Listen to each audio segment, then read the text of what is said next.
I'm a trash big teaser. Big flexer. You know what I'm saying? Mom call me Pop. Big flexer. Crash out. Big flexer. I'm a crash out. Big flexer.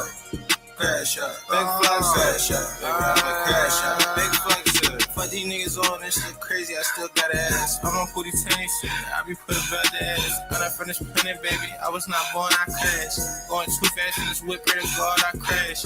Going too up in this bitch, they pray to God I fail. But I'm too locked in, I'm going hard as hell. Too much dick off in her gut, she need a ginger ale. Me, I can never give a fuck about how a nigga feel. Most these niggas out here eating dick, they hope they get a deal. Most these niggas don't got no hustle, they ain't getting there. Most these niggas tough up on the net, but they won't get in there. These nigga bitch for real. I pray that God call me home before I'm clipped for real. I pray that God call me home before I'm seized, nigga. I pray that God call me home before I need a nigga. I'm the type of boy, just call it how I see it, nigga.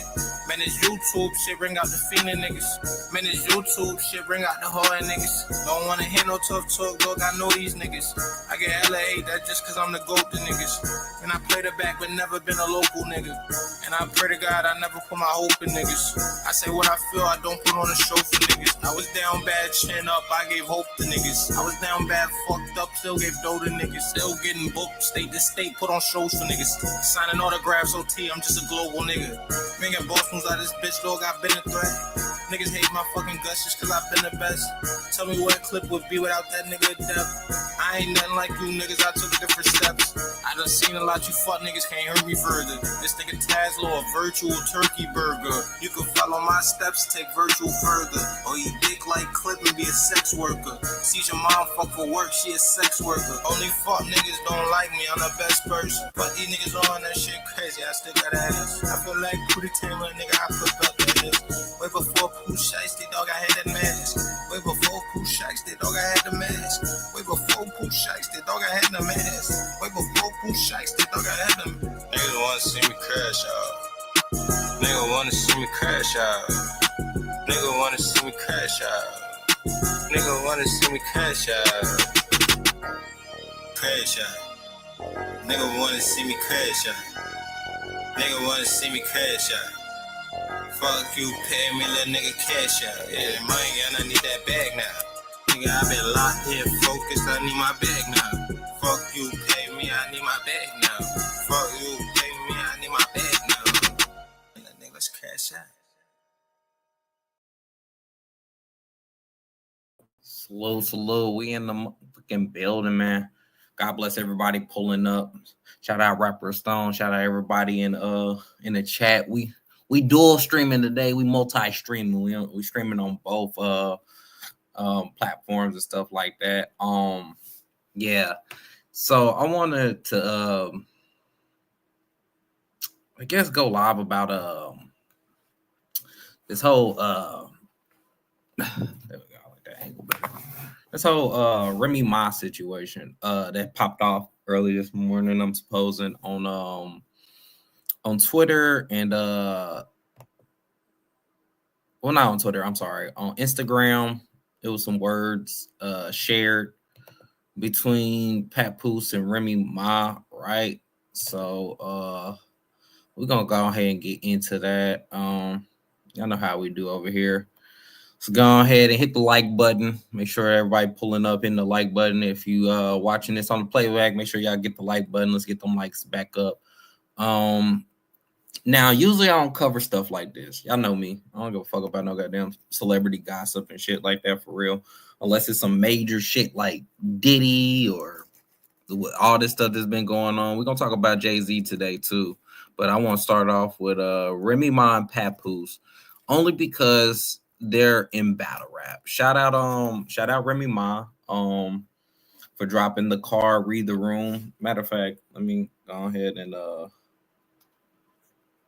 put that in the StreamYard real quick so we can have it up on the screen, because I'm not about to be a hater.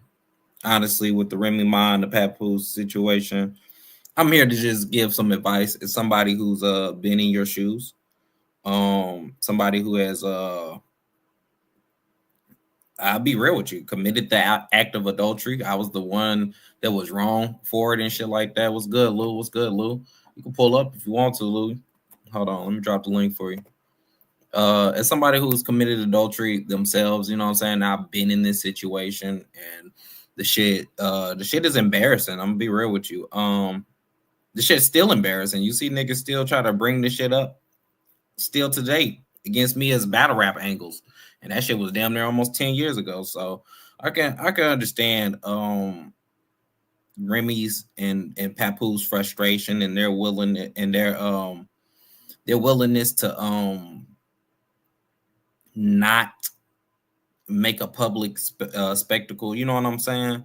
Not to make a public spectacle. You know what I'm saying about the stuff because their children are getting of age where they got the laptops and stuff, so they can hop up online. Their friends could see it and say the stuff at school. Luckily, my children were all still preschool age when I went through my stuff and was able to correct myself.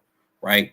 So hold on, let me bring this up because like I said, I'm not doing this to hate. You know what I'm saying? I usually don't cover stuff like this, but I feel like I can offer some advice to their situation because I know that they're gonna see it from at least from me saying this. I know it's gonna get across their you know what I'm saying? It's gonna reach there. So we got Read the Room going down on Chrome 23, Sunday, January 5th, which ironically is my birthday. Shout out to them for that. This is gonna be a great birthday card. I'm gonna definitely buy this card to watch this and support this. We got Moowop versus Clone. Shout out my brother Moowop. You know what I'm saying? Go out there and show them niggas, man. You built for this. Then you got Zan versus Miss Miami. This is a good battle for Zan. To boost her stock and her popularity amongst Trench's artists and just in battle rap period. You know what I'm saying? She be with Chrome 23. She be, with the females only, and now she's over here with the men. I mean, she's always been with the men over here rapping, but I'm saying this is a good look for her. Tex versus Mac Myron. Shout out Tex, shout out Mac. I've been waiting to see another Mac Myron battle for a while now. So that's gonna be dope to see Mac back out. I always fuck with Mac. Shout out my brother Stone in the building, man. Salute. God bless you, my brother. God bless this morning, man. I just got a quick PSA, man. I ain't battling for free, but other than that, we reading the room. Hey, nigga, that's what I'm talking about, nigga. That's a fact, nigga. We are getting compensated, nigga. Ain't no more freebies over here, bro. I'm tired of the exposure. Nah, nigga, my family can't eat exposure, bro. I can't tell my daughter, you know what you're gonna eat tonight? Exposure. Nah, nigga, we not doing that. No, that's a fact, bro. Shit. I can't tell the phone company exposure. Yeah, but meanwhile, these niggas got my talents on their channels and letting me eat off for years because shit on the internet lasts forever. So you forever gonna eat off that revenue, off your channel. But you ain't paying me shit for my talent. Cool. Salute to Death and Yo Double, because those are the only two niggas if they ever ask me to do something, I'll be like, you know what? All right, because anytime I ask niggas for something, they always there, bro. So it's like real shit. Y'all ain't them two niggas is quiet, bro. I know you might not fuck with it, but it's quiet, bro. It's quiet for real. I just have to make that. But we got Read the Room January though, man. What's going on? Yeah. We got next battle on the card is Cortez versus King. I ain't seen Cortez in a minute. Hopefully he on his A game when he pulled back up and shit. We got another. Is that we got King another guest in the building. Lou, what it do? Lou, good morning, bro. Stone, what's good? What's good, folks? Shit, not much. Chilling, man. How you doing, man? God bless you. Man, God bless you too, bro. What's all on? Stone, what's the word, my dude? What's the word? You sound sick as shit. Lou, you good? Man, yo, I got rid of that shit. I just got rid of that shit, man. It's three motherfucking degrees in Chicago right now. Oh yeah, I already know. Chicago, I do not miss it. Different. Yeah, me being in Florida for the whole motherfucking year kind of gave my motherfucking body a shock, my nigga. I'm like, this cold hit me. I'm like, oh hell no, I wasn't ready for this shit. Yeah, all that mucus and the defense mechanism and all that shit start happening. I hate that shit. I'm good now. Shit, I done spit all the motherfucking phlegm out. Shit, I'm good. My thing is, you know, trying to breathe when trying to do this virtual shit. I got to rap for 2.5 motherfucking minutes. Oh yeah, the verbal online. Yeah, so. Oh, the verbal wars online. Salute to that, dude. Yeah, shit. That shit is gonna in a be couple jokes. days. I already know that shit gonna be jokes, bro. Yeah, I gotta record myself. This shit gonna expose a lot of people because I know a lot of niggas can't rap over beats, man. And I'm finna show motherfuckers how to rap on these beats, man. Real talk. All right, so Luke, show me that. Yeah, Luke sliding on that motherfucker. Hey, what? Yeah, I'm live on both channels. We dual streaming from now on. We gonna hit both avenues from now on.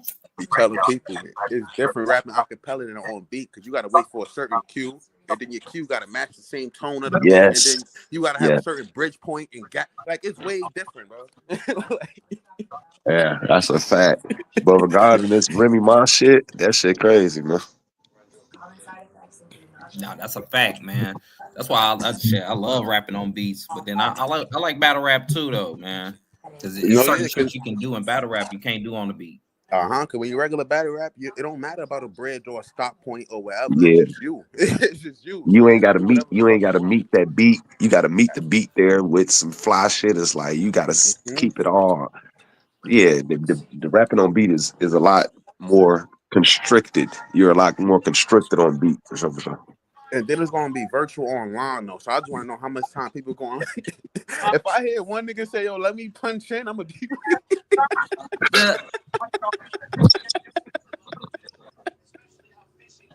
Damn, the first time niggas say, "Hold on, let me punch in."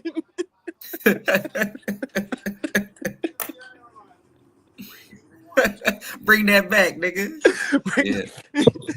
Hey man, you know I really think that the Remy and Papoose situation, right? Yes, sir. Nigga, that's what I'm about to cover right now. See, my thing is, bro, and a lot of people gonna disagree with me. Man. My thing is, why is everybody like saying like motherfuckers don't have a problem with leaving they children's father or their children's mother?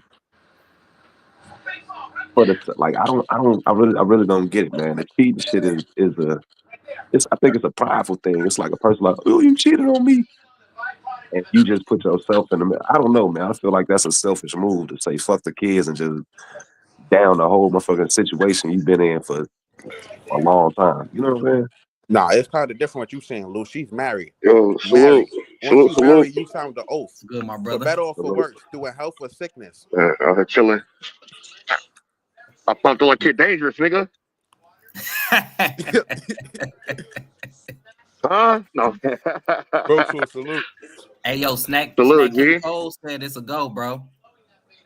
All right, cool. Hey, but are you paying them? It's February. It's going down in February. Don't pay that nigga, bro. Cause that nigga, we doing this shit for the love of it. I don't want nobody going in here trying to battle for the money. We're going in here to battle the battle. I mean, he called you out, so I would assume that shit, y'all just ready to rap. Okay, cool. Y'all ready to rap shit. Yeah, I'm ready. I'm working on some shit. I'm thinking of some snacks. I'm thinking of some snacks that's no longer with us. You know what I'm saying? Like, what kind of snacks are no longer with us? That's not here no more.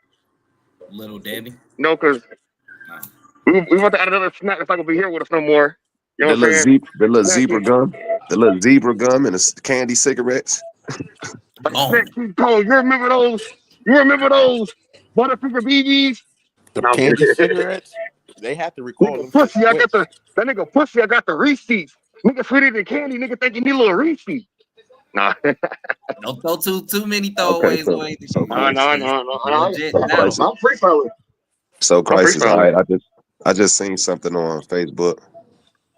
And it was Ari. You know, that's G Herbo, big mom. And she in the motherfucking club singing a song called "Fuck My Baby Daddy" or some shit. Whoever made that shit song, I don't even know. But my thing is, it's over the bro. I'm telling you, it's been a long time. Motherfuckers it's always been a beef between the baby daddies and baby mamas. I don't really understand that shit. It's like motherfuckers say fuck the kids completely, Motherfuckers say fuck the kids completely and do their own selfish things, bro. And it's like that shit be blowing because ultimately the kids losing. These bitches like hold like you mean to tell me, let's say I was with a girl for all these years, right? And we had a motherfucking marriage, and then I didn't like something she did, and I left her, and the kids, and I went with a whole nother female who got kids. That is crazy. It was like I'm saying fuck my kids and my family because of some stupid shit I couldn't handle inwardly, and I left them. It's like that's what females do too, though. You understand what I'm saying? Yeah. Like I Yeah. don't know. I don't like that shit. I feel like family should work as like, bro, that's what unconditional love is. Bitch, we gonna go through shit. I hope you know this, right? We gonna go through shit. And if you think we not gonna go through shit, you think you finna be in a relationship, you're not gonna go through nothing. Your ass is tweaking. You might as well stay single. I just don't like the shit every time I get on Facebook. Fuck my baby daddy, fuck my baby daddy, fuck my baby mama, fuck my baby mama, fuck my baby mama. I'm like, y'all niggas is tripping. You know what I'm saying?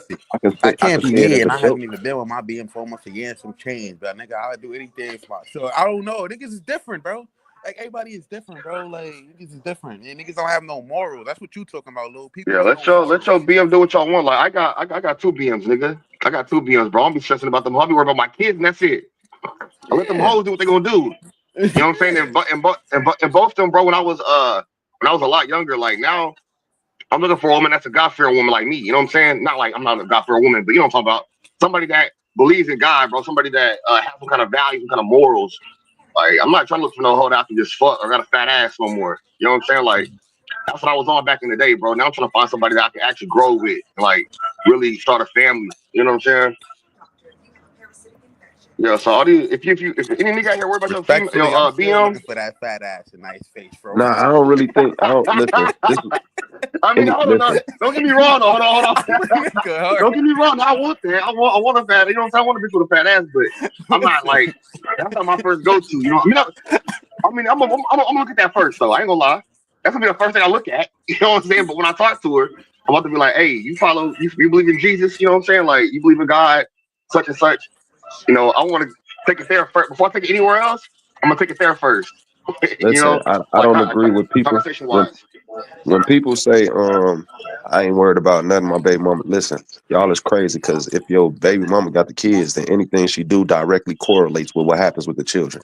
If she dates Exactly, nigga. if she dates a nigga that was just got out of jail for sexual assault, you should worry about what she One of does. my If she's BMs gonna do. dating I a know nigga one of my BMs ain't gonna do if none of she's that dating shit. a nigga I that's a already know that. drug dealer, a big drug dealer, and niggas looking for him, trying to rob him, and she in the car Yeah, with him so it's one like it's day, not gonna happen. and the Yeah. kids is in the car with them, that's a problem. If That's a she's dating bad. some, like y'all don't understand. If she's people be like, I ain't worried about nothing my baby mama do. Everything you should worry about something your baby mama do because that directly correlates with what happens to your children.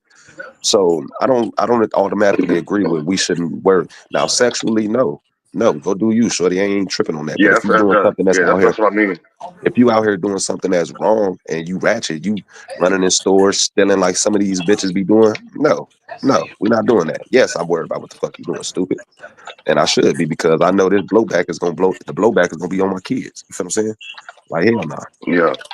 Yeah, she got a nigga at the house that CPS could get called. You know what I'm saying? Kids could get taken, all kind of shit, bro. Like Yeah, that's why. that'd be crazy. Yeah, that's why I wanted to go live talking about this Remy Ma and Papoose situation that just folded early this morning, about 3 o'clock in the morning. Yeah, I'm Because I've just now been seeing that. What happened? so hold on, let me bring it up. Well, let me go through the read the room because you know what I'm saying, out of respect for them. Yeah, get up. So we got Shuni versus Mike Fuck P. Easy the Block Captain. Fuck his respect. He blocked my battle. I ain't showing niggas respect Damn, no more. Fuck Easy the Block Captain. I didn't know that. Fuck his respect. I didn't know that. Crazy. Yeah, where the fuck is Easy at? That shit did 15K in 3 hours. Nigga blocked it quick, bro. That was one of my highest views battle ever. He gonna fuck that eye, bro. You see, so fuck Easy the Block Captain. He tried the nerve to talk about nobody getting clout off me no more. Fuck my. That's all good, man. We all take a loss, man. I lost 4 battles this year. They gone to the history. That's some bullshit too, nigga. I want that fucking assassin battle. I ain't gonna lie. Know. I don't know this nigga. Why are you blocking my battles? I don't. What personal problem you have with me? We got Cortez on the card. Hold on, nah. Yeah, that's what I'm saying. We got Cortez. We got Mac Myron back out here. Shout out Cortez. So he took a little break. Mike P back out. Well, he been out, but he back again. Mike P versus Junie. We got Mac and him on the same card. It's gonna get dangerous. If they both like behind each other, it's gonna get crazy, bro. Mac and Hill. The only clear body I see up here, y'all probably gonna say I'm wilding. Is Shuni Body and Mike P. Yeah, I think Shuni about to walk on this nigga. I think I never liked Mike P. There's not one battle I ever liked of Mike P. Literally. What? You don't like Mike P? Nah, he did good. I think Mike. I don't think I've ever seen Mike P. All right. Hey, y'all gotta give Mike P some respect. My nigga I've never seen a Mike P battle. We gotta stop. Come on, Mike P been on URL. Mike P came over to URL. I think before caffeine too. Before caffeine, I don't care where that nigga been at. That nigga's been trash to me forever. He always been corny, super high tier corny, like for real. You know, I feel it. I think Mike P has some all right battles. He just has some all right bars. He's had some moments. We can give him that. He's got some moments. Same caliber as Uno Lavos. That's crazy. Y'all niggas crazy. My niggas said Uno Lavos. That's wild, man. But now, Mike P got a name though. Way more better performances though. We're not gonna do that. Yeah. Okay, but look, look. A no-name nigga can take Mike P, right, and get some clout though. Like Mike P is still kind of a name, a little name. Oh no, Mike P a big name. You feel me? Bigger name than me. He is a big name. For sure. Yeah, so at least a nigga can take that. My name. Yeah. So at least a nigga can still kill Mike P and get some clout, you know what I'm saying? That's why he got up there on that card. See, Mike P got that vlogger effect. His vlogging complements his battling. Like y'all see me do virtual. And look, he's the third battle on the card. He's above Mac Myron. He's above Miss Miami. You feel me? So it's not like niggas don't value Mike P as a name type. Even though I don't think he's better than Mac Myron. But now, I don't think Moowop and Clone opening the event is a disrespect. I think it's more of they want to start the event off right. Chat Paul. Because so far we saw that. Miami, though? No, we just saw we just saw in that last card. What's that card called? Crisis. That last card we just watched. Winter Madness. Yeah, Winter Madness. Okay, we just saw with Winter Madness how the newcomers opened up the card. They set the tone. They really set the bar. Black and I can't remember the other nigga name, bro. Damn. I fuck with Black. They set the tone. I ain't gonna lie. So move up and Clone. You already know Clone has that energy. So Clone can definitely. He's a card opener for sure. We gotta start putting some respect on the openers of the card because them niggas have a lot on their shoulders too. That's a lot of pressure to open up the whole card. You know what I'm saying? Set the tone. Most of my career, it's a lot. In a fucking card open. Hey, that's hey, you should look at that and be like, hey. I know what's going on when you a card opener to set the tone and all. I know that, but from the viewer's perspective, from the fans' perspective, they're gonna look at it like their name's on the bottom of the card, so they must be worse than all of the people that's on the top of the card. It's just from a fan and a viewer's perspective. We know why they on the bottom of the card, but to somebody that's not really in tune to battle rap like that, they're gonna look at the card and think, okay, Easy to Block and Shotgun Shug headline, Ill Will might be the second best. You get what I'm saying? Third best name. Go all the way to the bottom of the card. It might just be a filler battle. Yeah. So you know. But yeah, I just you know what that does though? They just need their own individual flyers, bro. Stop putting people all in one. If you gonna make it, you know what that does though? No, but you have to. You got to put it all in one because this is what the consumer, people like me who buy the event. I need to know how many battles I'm getting, who's all battling. And then, you know what I'm saying? That's what determines me buying an event or not. But like Murder Move, I'm always buying it. This affect people's bread too, because now Moowop or Clone want to go to somebody, they're gonna be like, "Oh, you was on the bottom card, the bottom." You get what I'm saying? If they got a certain fee, so it's shit like this that affects niggas' money, bro, and that affect niggas' pockets, bro. I'm being the to speak up. That's why we gotta change the narrative. That's why we gotta change the narrative about card openers. But you know what that also does is when somebody sees those names at the bottom of the card, the expectations are going to be as high as for the headliner. So when they come in there and they see that the bottom of the card performs well, they'll be like, "Damn, even the bottom of the card going hard." Like that's going to make them go search that person, and it's going to make them fuck with the league. So it don't even matter where you at on the card. If you come in there and perform, can't nobody take that from you. You come in there, you got bars, ain't nobody take that from you. No matter where you at on the card. You know what I'm saying? Like At one point, I'm sure Easy the Block Captain was at the bottom of that card. Shotgun should been at the bottom of the card. You know what I'm saying? Like all these niggas on here probably been at the bottom of the card. We just speaking on a fan's perspective, so we know what goes on with the bottom of the card. I'm just talking about to the newer comers that's coming in here that's trying to. What's what I'm saying? Watch battle rap. That's what I'm saying. Think about the new niggas come. Well, think about it. When the new niggas come and they see niggas at the bottom of the card and they think, oh, they ain't about to do nothing. And then when they see they do something, they're like, oh, that don't mean shit. They don't mean nothing. If they at the bottom of the card, he still went hard. Like the battle was still good. Nah, how much main events we saw that was flop? Yeah, facts. Conceded was the worst battle in battle rap history, and can't nobody ever tell me nothing about that. They shouldn't even be battle rappers anymore after what they put on. Who you talking about? Hitman and Conceded. He said Hitman was the worst battle in battle rap history. Hitman. You know what? Hitman versus Conceded. Them niggas got booed all 3 rounds. Both of them. How do both parties get booed all 3 rounds? And they wasn't saying it's not like they was born because of hate and none of no, bro. These are the 2 superstars of battle rap. But then, but look at what their brand branched from that. Like Nick Cannon, Wildin' Out, the you know what I'm saying? Like honestly, bro, we gotta give our props to like I know Conceded never came back, but he did. He. That's why I salute Conceded, because after that Hitman battle, he said, "I'm not doing it no more." Yeah, and it take a lot as a battle rapper.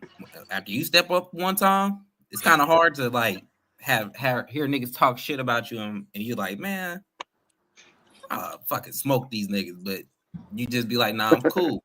You know what I'm saying? Yeah. So it's like, you know, it's just a bunch of different situations. I don't think the card opener, honestly, Muwap versus Clone, you want a battle like that to open because now the energy out the gate is So even if we do have a lackluster performance after that, it's still gonna be nigga. That opener. You see what I'm saying? Like I feel like the opener got to be just as strong as the main event. It does. It does, bro. It does. That's how I've been feeling lately, bro. But you know what? When I first came in, because I'm a fan, bro. Y'all gotta remember, I'm a fan. When I first came in here, I thought that too. That the bottom of the card meant like you the worst on the card. But now I look at it, I'm like, nah, that bottom of the card means something. Like now I'm almost hyped to see you open a card, bro. Now when I come see a card, I'm like, yo, who opened this shit up? I'm trying to see who about to bring that energy. You know what I'm saying? Nah, you're right. What Kaisi was saying is right, though. The openers matter, because my last event that I just had when I was outside, like the first battle, people thought it was like kind of lackluster, so everybody was leaving. By the time they got to my battle, which they were supposed to watch and see, I didn't have all the eyes and viewers I really wanted for that, because the first battle was kind of lackluster. So I understand, like that first battle matters, bro. The first battle sets the tempo for the rest of the card. We know that as fans, though. Just saying, you're right. It's a great way to start off. Regardless, this is a perfect way to start off 2025. We know Chrome coming now. We already know URL gonna fill a spot in January. They always do. We know some other people gonna fill a spot in January. Look when you tried it just wrote though, Crisis. She said she don't even show that's crazy. The first match go on. You feel what I'm saying? Yeah, but you tried it. Not when she tried it was in here earlier. Like that first battle means something. No, that shit's so important, low key. Like for real. Feel me? And this is a battle rap fiend telling y'all, look, the first match don't even really matter to her like that. Like that shit. You feel like you tried it. You feel like Muwap versus Clone is good enough to catch that first match? Because if you say it like that, you don't really care about the bottom of the card half the time. You know what I'm saying? If you care about it this time, then think about the sales. That what does that mean for the projection? And this is just speculation. This don't mean y'all guaranteed to sell tickets. What people got to understand is when you selling tickets, you gotta be annoying as fuck. You gotta be that nigga that just pop up out of nigga cereal box like, hey, did you get your ticket? Did your dog get a ticket? Till a nigga be like, damn, nigga, here go a ticket. I'm buying. God damn. Yeah. Fuck. For real. Nah, bro, you gotta be annoying. Ticket. I hate hate to say it like that, but you gotta be that way. When you selling pay-per-views, when you selling tickets, you gotta be. And then it's not only do you gotta say buy a ticket, you gotta have you tried to. I gotta kind of disagree with you because it's not giving them more odds and fans on them. You feel me? Because this is a big ass card. It's a big ass card full of legends. Like it's really full of fucking ill whales, like Easy to Block, Shotgun Shucks, Sharones, Mike P's, Cortezes. So it's like, can you really put them over their names? Can you really put Muwap over a Cortez or some shit, or a clone over a Cortez? You get what I'm saying? Yeah. So it's not like it's giving them. So if anything, they should be actually happy to be on this type of card, even if it's on the bottom, because they ain't wrapping around legends right now. So regardless, they're gonna get odds and attention either way. Now this is the platform that they could probably branch off. If they do good, clone or move up, they could probably get their own pay-per-view going after this. Depends on their showing. That makes it. I think Muwap is on a tangent. I mean, he just started Appa. Knowledge, you damn liar. This ain't an interview with the vampire. I never heard stories how you and your campfire. I'm stopping any movement that transpire. Bullet pick your car up like AAA. That's a tow company like Dance. Campfire. That's a tow company like Dance. Campfire. I put your staff under. We know what you did last summer. Y'all at the table, but nobody eating. Jesus picture in the Last Supper. Kidnap them. This shit sound like singing on a slave ship. That's vessels and black hummers. Gat numbers. Right? So I mean, he just did that his last battle. You know what I'm saying? Enemy territory, Appa, one of the best on iBattle, convincing clear win, whether you want a 2-1, 3-0, convincing win up against Clone, somebody who just got ducked. Or not ducked, but who was it? New Jersey Twerk that ducked his card that he held. Clone just held a card like about a month or two ago.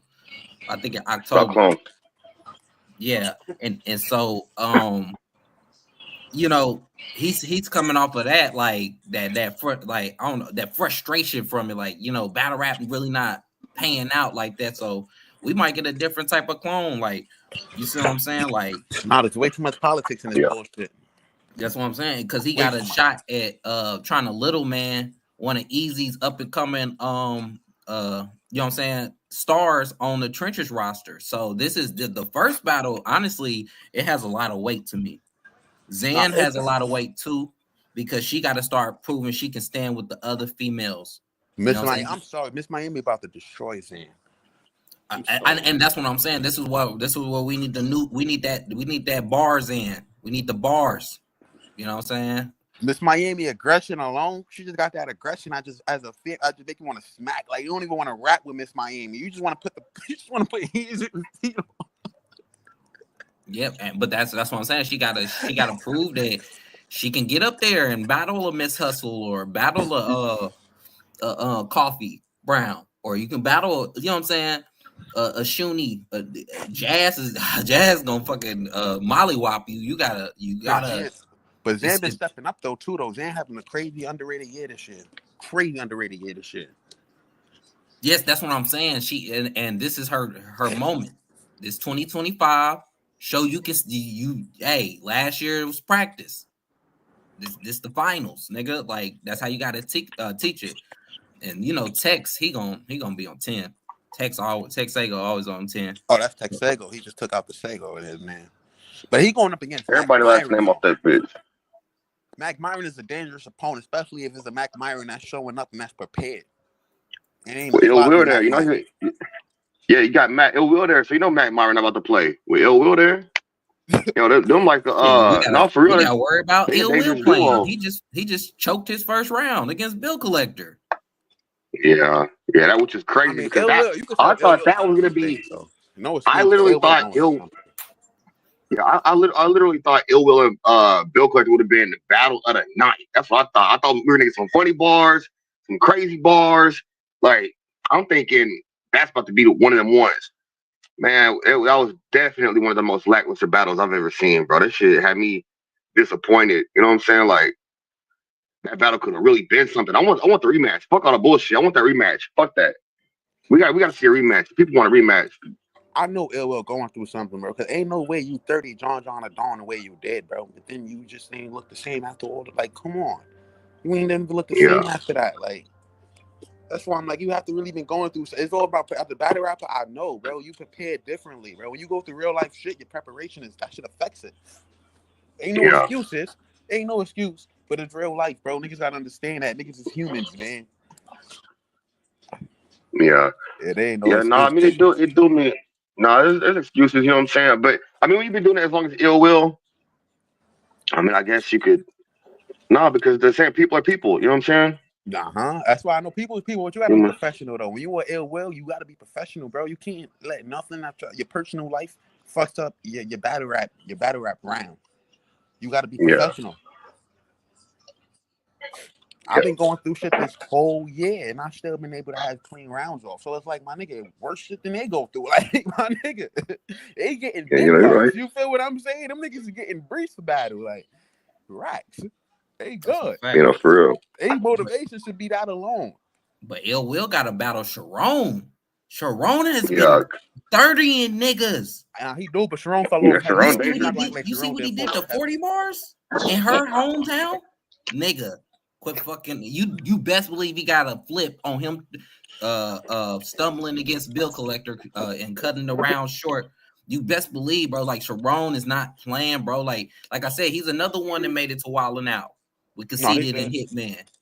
You see what I'm saying? Sharon's dangerous. One. Ain't he from Canada? Yeah, I think so. He's from Toronto. I think. Come on, bro. Like, that's what I'm saying, bro. This nigga is not to be fucked with. This nigga is leaving his country to come battle rap. He's not fucking around. But it's an uphill fight for Sharon because everybody feel like Now that nigga Sharon be in America though most of the time.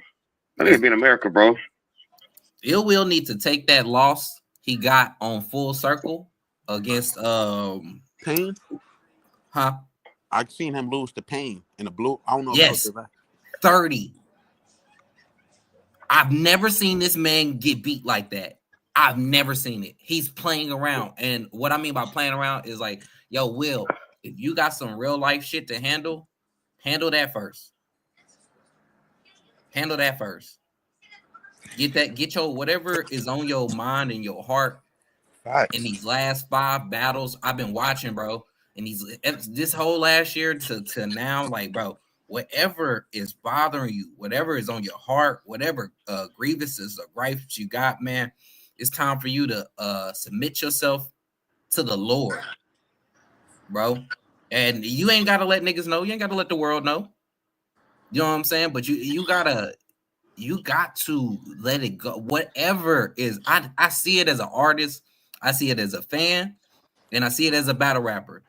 Something is bothering Ill Will, bro. And I don't know what it is, whether it's a death of a family or somebody sick or just he feel like he need more out of what he's doing. It's not enough. Like, that is out here violating and cheating on him, and that shit is a fact. People don't think men don't have emotions, bro. We just don't show it. The niggas go through things too, bro. And niggas got just as much emotion. No facts. I pray not. But go watch.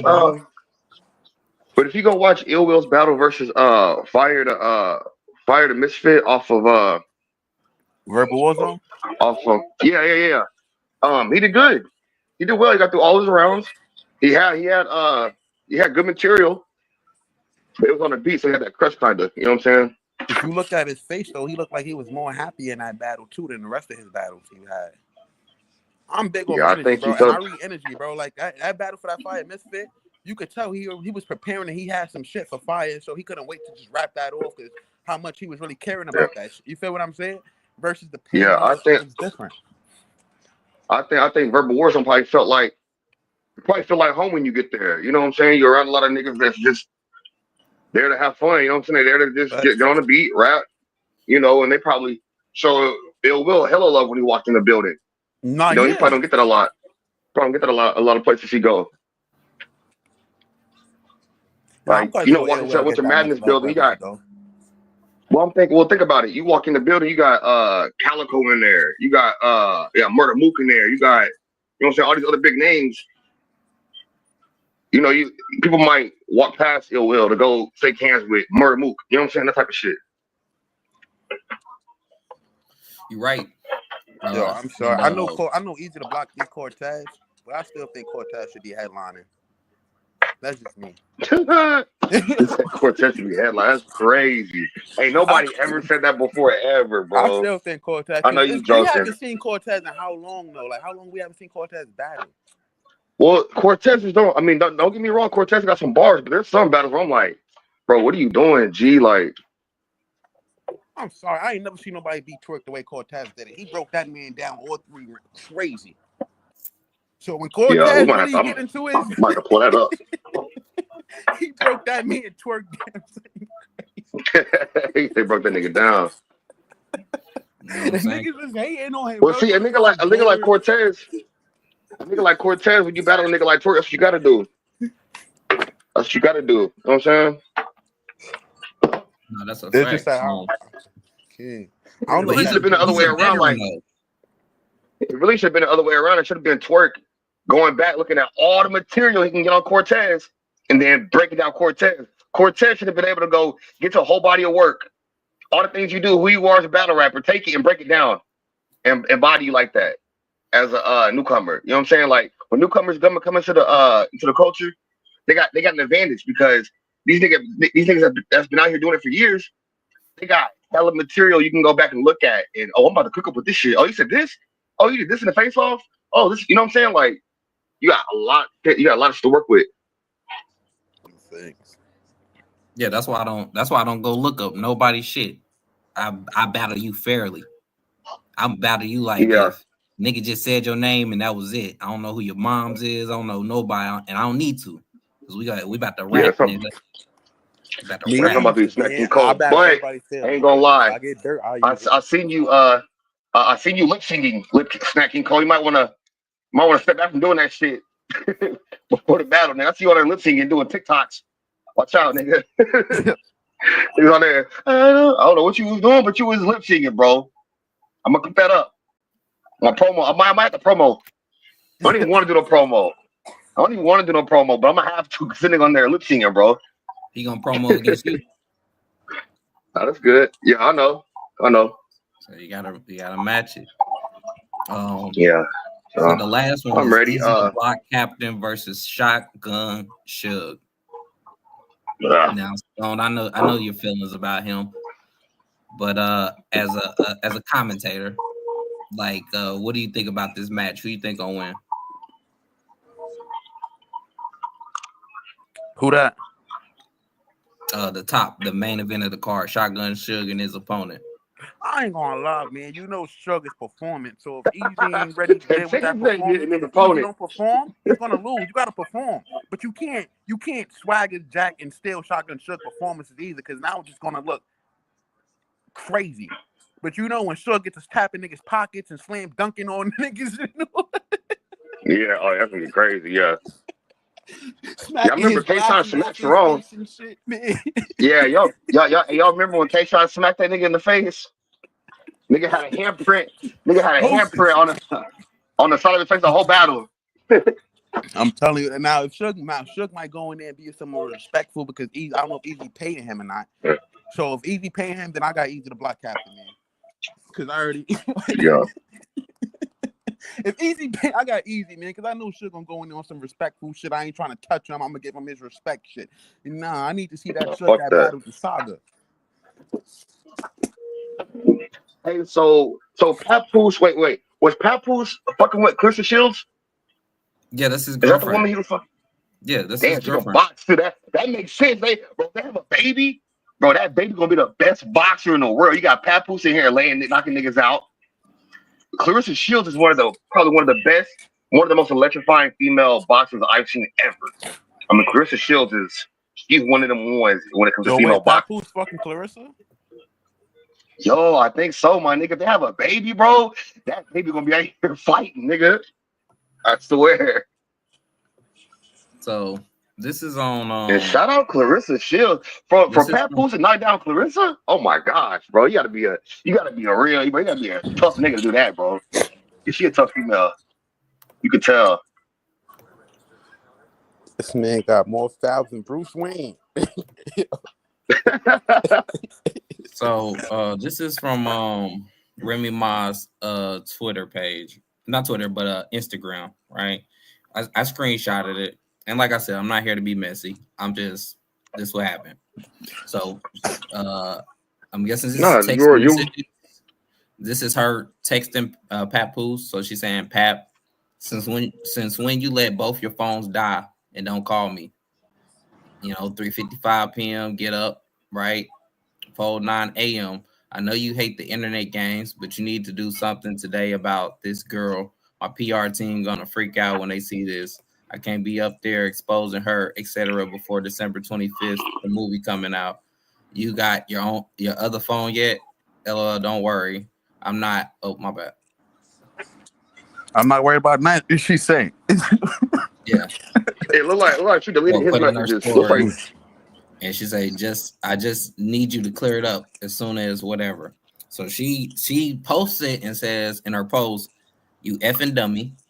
Hey, Miss Shields, he took your advice, but not before I screenshot y'all convo. Oh, he was getting me arrested. The woman that never fucked off on him in 17 years while plotting with one of his chicks to destroy me. So she's alluding that he's had multiple women over the years. The same woman that could have been used my platform to expose you. I got all your pics and messages and whatever. Chicks and let me see if I got the other one. Yeah, I did.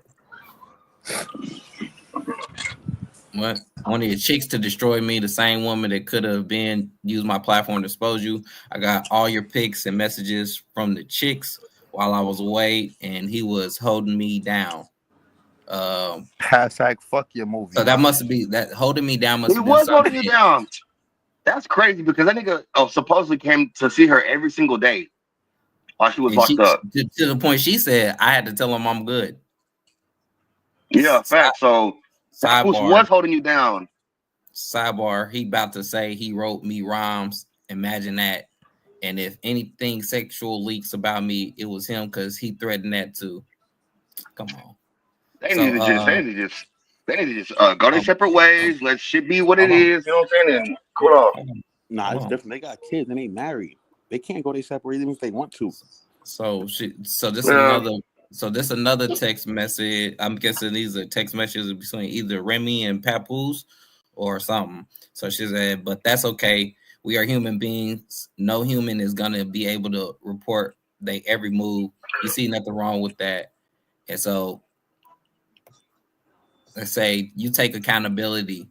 You are the one who is married. If you can't at least sleep on the phone with me or be with me in person, it shouldn't be a big deal to let me know you made it home safe or to communicate you fell asleep in the Sprinter. After the office, I'm going to a Christmas party at the office. The CEO asked me to come last week. You don't know that. Okay, so this is Papoose and Clarissa. Yeah. Yeah. That's what it sound like. Yeah, that's what I was about to say too. Is Clarissa from Philly? Wait a minute. How did she get this conversation? She went through Pat's phone? She had to. That's what she said earlier. She was like, because she said Pat. Well, she said Pat took your advice, but not before I screenshotted the conversations. So she must have got the good nigga phone and just click. You know what I'm saying? Got them hoes real quick. Yeah, it's all fair in love and war. So the CEO asked me to come last week. You don't know what Papoose seems like a normal nigga. He's Pap, I don't care. You have to tell me nothing. Also, this him arguing with his girl. So she's like, okay. So this is why this post makes a lot more sense now. Okay, so she says, Remy Monsters, Papoose dumbass fell asleep. No, you said on the phone with Clarissa dumbass laying in my house. I said Papoose dumbass fell asleep. He refuses to leave. This be supposed to be a world champion boxer and get scary, but hung up as soon as she heard my voice. Now I'm telling everything. You're not the only one. Oh, so he fell asleep. She walked up and said hello, and then she hung up. She went through the text messages and screenshot this. Okay. Damn. Y'all want to know the truth? Yeah. Y'all want to know the truth? This truth right here, man. This truth right here. So Papoose said, "You can, man. That's the truth, man." So that's a truth right there. Sad to say that Remy Ma is a narcissist. She chose to cheat repeatedly. Now that I finally moved on, she playing the victim. I have requested a divorce numerous times. She rather clout chase on social media than handle this like civilized adults. I did not want to do the social media foolishness for the sake of my 6-year-old baby. Real nigga. He has to go to school. As you can see, I remain quiet through it all. And then, you know what I'm saying? That's all he said, right? But she the one who posted all this, though, right? Yes. I've been quiet and started exposing shit. Remy Ma down bad, nigga. She was dressing up with bad news, bro. Like, come on, bro. Like, if I'm Papoose, yeah, that's crazy. Like, come on, bro. And I see you posing with bad news, and I'm Papoose. Come on, bro. You really trying to violate me in my intelligence? Now you trying to violate me? It's crazy, man. Because you all seen what happened with what Geechee did with Remy while she was on stage. Now, Remy got to stand on stage when these battles happen. You want to be smacked? You got to be up there. You got to let niggas bomb on you for a little bit. You know what I'm saying? Like, niggas gonna bomb on you, Remy. It's gonna happen. I ain't gonna lie. People like Remy, nothing good in your life gonna come her way, bro. God don't like ugly, bro. Nah, we all know that. God don't like ugly, my nigga. And she was never. Yeah, she was doing like evil shit. He said she was making straight niggas kiss and all kind of stuff. Back she was making niggas give her hour-long massages and make straight niggas kiss, and yeah, bro, she going to hell for doing all that weird ritual shit. God do not like ugly, bro. And then the fact that Papoose stood by her side through the marriage because he actually believed in the marriage and the words of it. You feel me? In the scriptures that they tell you, for better or for worse, to stay by your partner through and depth or through and out. And then when you come home, the first thing you do is meet a fucking battle rapper with weasel teeth and cheat on. Facts. Nah, but that's you know what I'm saying. That's why with the body in that nigga too. Honestly, that you know what I'm saying. That's why I was going live for this because I you know what I'm saying I wanted to say this point about this because I know everybody gonna talk about it. So I'm gonna just talk about it and say this because I've had experience. I've been in Remy's shoes. I've been the adulterer. I've been the one that fucked up. You know what I'm saying? And because of you thinking past shit, then and shit way up, you make the wrong decision because you like fuck it. And then when you did it, you wasn't like, oh, I'm about to live my life with this person. You just was like, yo, I'm just about to get a quick little something, womp womp, let's go. You know what I'm saying? And basically you got caught up in it because this is why they say don't mix. About to go to the drive-thru. Hey, look, be like, you got steak at the house, right? Like, you got some steak at the house. You got steak dinner at the house, right? You gotta go home and cook and all that. But you know what? I'm gonna stop. I'm gonna go to the drive-thru real quick. Let me just go to the drive-thru real quick and just grab something to eat real quick. But I'm gonna grab a cheeseburger. That's it. You could think like that. You could think like that if you wasn't married. The minute you put that ring on that female finger, you took an obligation now. All of the hoes. Yeah, now I was married. Wait, hold on. No, that's what I'm saying. Like, we married? Yes, that's what I'm saying. Oh, you crisis. Damn. I told y'all about this. Yeah. I told y'all. You my brother still, no matter what. You my brother no matter what. But then he was married. Damn, G. Yes, that's what I'm saying. I've been fucked up. I've been here, bro. I thought y'all was dating and like y'all wasn't to get married and you did that and then you fixed it up and then y'all got married. Okay. We was married for some years. Okay. So, damn. Yeah, I mean it happens, you know. Especially with men, you know what I'm saying? It's harder for us, bro. Hey, as a brother in the war must warn you from lying. Put thy faith in the cross. Remember what God did. Life in the lamb. I'll tell it like Paul said. For the wages of sin is death. The crisis. You see what I'm saying?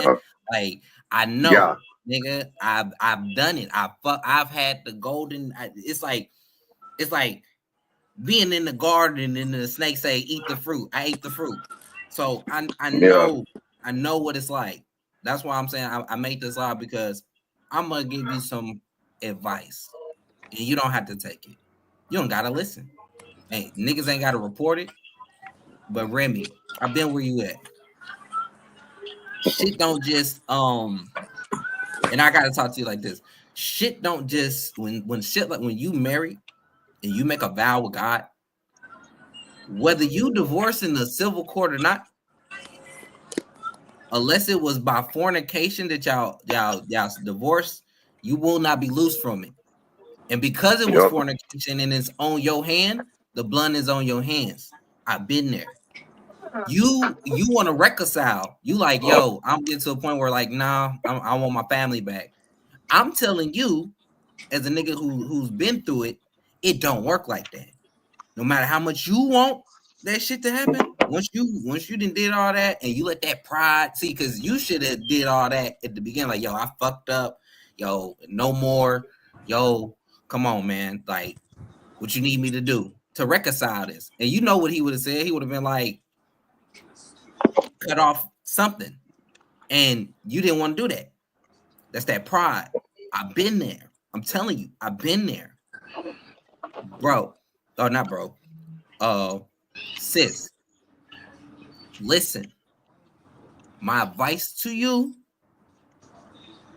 is you gotta get right with God.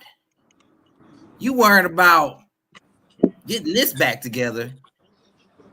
The vow you took was to him. Yeah.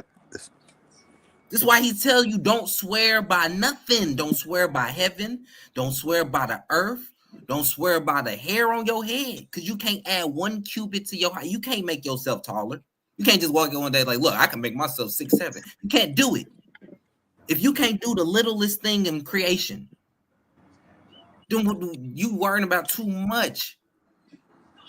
You seek ye the kingdom of heaven first, and all these things that you want will be added unto you.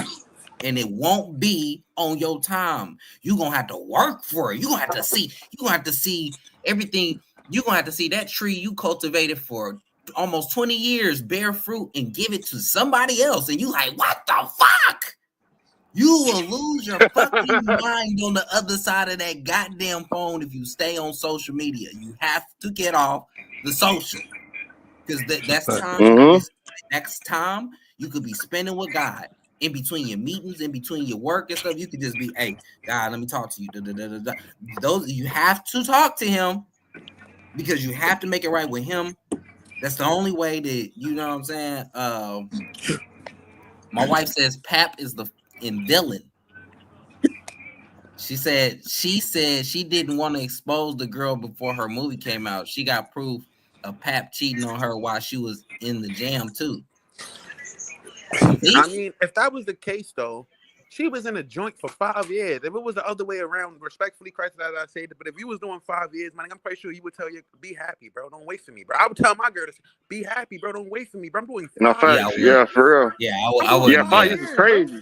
5 Yeah, years. 5 years is crazy. Either way, you're gonna cheat on me either way. So you might as well let me know that you're doing it and hold it down, bro. That's it. Nah, but that's the whole thing. What I learned through it, see, that's why I'm giving her this advice. This is what I learned. Nothing is yours. Everything you got in this life is rented to you by the Holy Spirit. He allows you that moment. Now, whether you take it or not is you. Your reward is, you get a reward either way, whether you take a physical thing or whether you take a spiritual thing. But the thing about a spiritual thing is that's something you can keep with you forever. And then you can just tell somebody else based off your experience, your testimony, and you can unlock that level of thinking in somebody else for free. But with physical, when you get money, it's always you got to pay and make taxes on the payment, document it. You see what I'm saying? You got to do all that, and it's strenuous. So it's like, we got to understand a lot of these people, like and these celebrities and stuff, like, their lives is a lot more strenuous than ours. They got all these meetings, they got to do all this stuff, they got to talk to, and just because scandals is happening, they still got to get up and go to the meeting. They still got to hear about it and talk about it. Lawyer got to call them. Like, it's so much that goes into it that, like, it's like, you know, everybody get their reward. People wanted to be famous. This will come with being famous. People want to be rich. This will come with being rich. Some people want to be rich in the spirit. And then you see them become a pastor, or you'll see them become a deacon or some part of a church, and they'll give wisdom and help people the best they can throughout their lives. You know what I'm saying? We got good and bad seeds there, but it's like everything in the world, bro. Like, what I'm trying to say, to my advice, what I'm basically trying to say is, all this shit in the world gonna keep going on. You saw it. You went and did a bid. You sat down. The world went on. You got out. For real. The world went on. Yeah. You going through this problem. The world goes on. You could pass away. The world goes on. So you gotta stop being a superhero. That's my advice. The Spirit allows you these things powerful. That's what the Holy Spirit, the Ruach HaKodesh. You know what I'm saying? The Holy Spirit allows this. If you seek the kingdom of heaven first, you got to get it right with God first, because you can make it right with all these people, and God will still make the situation go wrong, because He's the one that has the loan on the union. He's the one that made y'all one. He's the one that opens the bridge and creates the children that y'all have. You know what I'm saying? And even if, let's just say you went and had a child with somebody else, or he had a child with somebody else, God is still the one that made the one go through the womb, the seed planted, the one that, if God deemed it was good, He deemed it good for a reason. If it's not good, it ain't gonna happen. If it's good, it'll be because it is spoken, it is written. This is what it is. You seen that video where like conception happens? They got a video of when the conception actually happens, like when the seed actually, all that, when it fertilizes and all that stuff, a flash of light happens. You seen that? And the scientists, they can't explain it. They were like, oh, well, maybe it looks like some kind of protein. But now they can't explain what it is. But when that light happens. Because God, whoop, you know what I'm saying? Does that little, whoop, had that light on there. You know what I'm saying? He made every single one of us out here that's even able to have this conversation. He made us. He made our thinking. Yeah. He knew where we was going. He knew the people we was gonna meet. He knew all this. He created it. Yeah. He watching it unfold. He watching his children. You see what I'm saying? Be even the bad ones. He's still making sure they eat. They kids is good. You know what I'm saying? Like, but it's all up to my advice. What I'm trying to tell her, like, you can't fight the world, and neither can you save it. You can't even fight yourself. You can't even save it yourself. You can lash out all you want. All it's gonna do is just drive people further and further away. Until that's like in that when I did the No Fun in the Fun House, I talked about, the world, we're kind of like in a global fun house, and we're surrounded by these mirrors that change our perception of ourselves or whatever we're looking at. We can't believe in that, what we're seeing, because obviously our perception can be construed, you know what I'm saying, or whatever it's called. It could be like mixed up. That's why we put our faith in the Lord, our faith in God, because He can, our trust in Him, right? He can see through the situation. We can't. You know what I'm saying? So it's better to believe in Him than put all of our belief in ourselves. Not to cut because you off, no, go ahead, you go ahead. But to actually comment, believe it or not, most men we use way more than a women use men. And that's factual. Most men way more than women get used by men. So to say we're going through it, interesting, nah, bro. Men get used and get hurt left to right. We just men, so we can't cry and fight over it. We just have to hide in our emotions as men, because we've been taught to what? Hide our emotions, right? Be more prideful. We supposed to be the kings. We can't show emotion. Like, you don't think Papoose wasn't crying that night for his wife cheating, bro? He was going through that shit, but he got to look like the tough guy over the internet. So do what you got to do, because I'm gonna do what I'm gonna have to do and move on. Him moving on just shows you how much he's hurt. Yeah, but I ain't gonna say he innocent. I'm sure Pat been hitting shit. He Papoose. Come on, nigga. Even when she was on the bed, nigga, she on the bed. Bitches know she on the nigga. What? That nigga was fighting temptation every corner.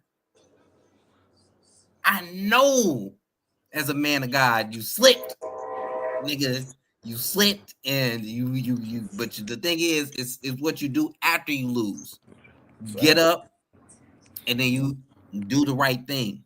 You continue to you stop doing that. You don't keep slipping with, you know what I'm saying? But you know what I'm saying? It's alleged that he had a child while she was locked up, had a daughter that now he's trying to take care of. He wasn't like what? That. You know what I'm saying? And so alleged. So, like I said, I've been in Papoose situation. I've had a daughter from my infidelity. Like I know exactly what y'all niggas going through, bro. The answer is this: fuck social media, fuck the business, fuck the money, fuck all of it. You gonna still get up and go to work, but what I'm saying, fuck it. What I'm saying is, you have to both y'all, both Remy and Pat, like I gotta look inside and ask yourself. Look at that tree you built for 20 years. Look at the fruit. Look at the hard work you look at it. And I want you to just do 180 and look behind you at the field in the opposite direction and you tell me what's out there. That's yours. That you can be like, yo, I can tell this what to do. I can do that. What's yours? Even if she ain't got no kids, what's yours? And that's why people buy cats and dogs. There's nothing out there. You know what the answer is. You did it. Y'all both did it for 20 years. Y'all know what the answer is. Y'all gotta swallow y'all in pride. Quit playing with other people's feelings. Holding up because what it is y'all get to the point where y'all going back and forth with each other, but y'all holding up other people's blessings. Yeah, you want to move on, but you can't because you're binded. Legally and spiritually, you're binded, nigga. I don't care what you talk about. You can go be the greatest stepdad in the world. You're binded. It's gonna come a day where she's gonna call you. You gotta go help out her. It's gonna be a day that you need some help. You gotta call him. He gotta come help you out, or you gotta go help him out. Yo, but I know they're wrong. But when are we gonna hold the other people accountable too? Because if you know somebody is married, if you know marriage is married, why would you go and cheat with that woman if you know she belongs to somebody else and not with you? Because you want to be a man. Yeah. You want to be a man. You just want to feel so manly about it. You want to just break up with a marriage, bro. I told myself I'm never talking to a girl. If she tell me she's married, it's quiet. You're not doing that. People, you know you could literally kill somebody over fucking with your wife. Because that's a piece of your property. By law, that's your property. That's what I'm saying. Niggas don't know that. By law, that's your wife. Property. I got a gun on me. I can shoot you right now for self-defense. The court's gonna be like, well, why were you there with that man? And she gonna be like, So Easy actually lucky all Papoose did was just two-piece him. Separation is a thing, and we gotta respect people's boundaries too. This ain't marriage, and as much as as it's out in the open that they're putting out that we can speculate on, we got to give them some sanction of grace and let them know they're like, yo, bro, just because y'all got money and y'all rich don't mean y'all ain't niggas. Y'all ever seen the Boondocks? Y'all, it's still Uncle Ruckus is around you. You know what I'm saying? It's still Tom's. It's still all of that, like Granddads and Riley's and Hugh. There's no matter what level of society you at, you always gonna run into these same archetypes because this is how God has it governed. It's the blood, and so y'all gonna sacrifice the tree y'all done built for almost 20 years because y'all both stubborn. Really, think about it.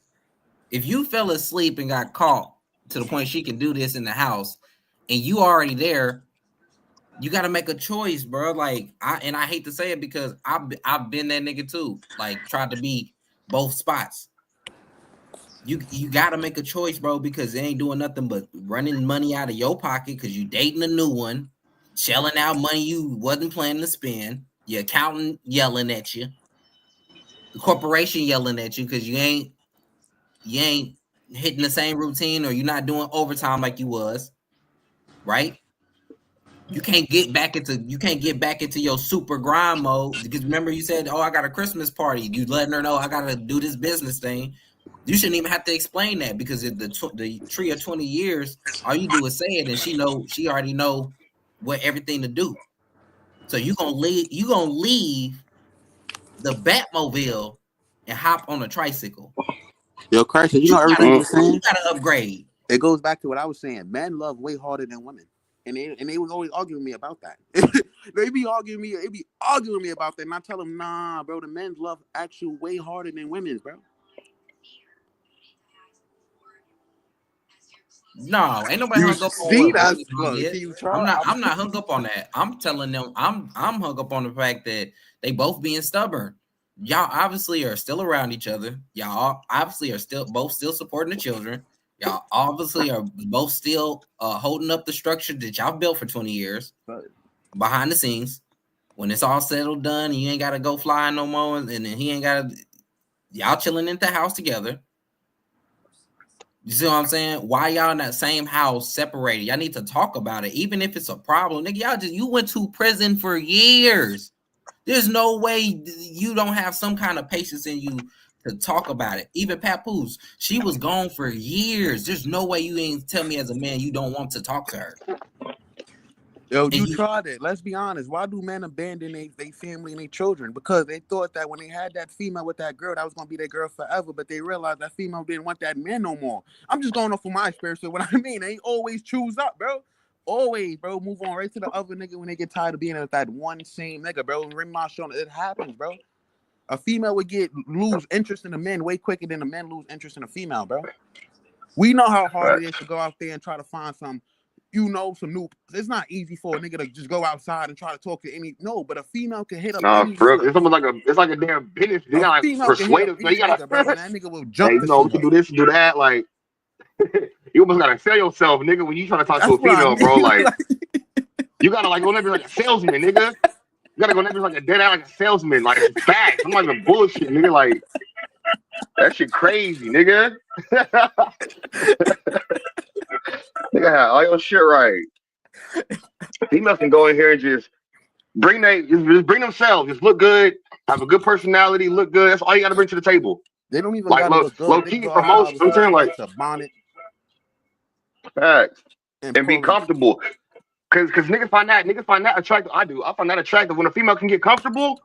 Like, you out here comfortable, I respect that. I think that shit attractive to me. You know what I'm saying? Like, I see a female like here and she just like normal everyday wear. She come out some housewear.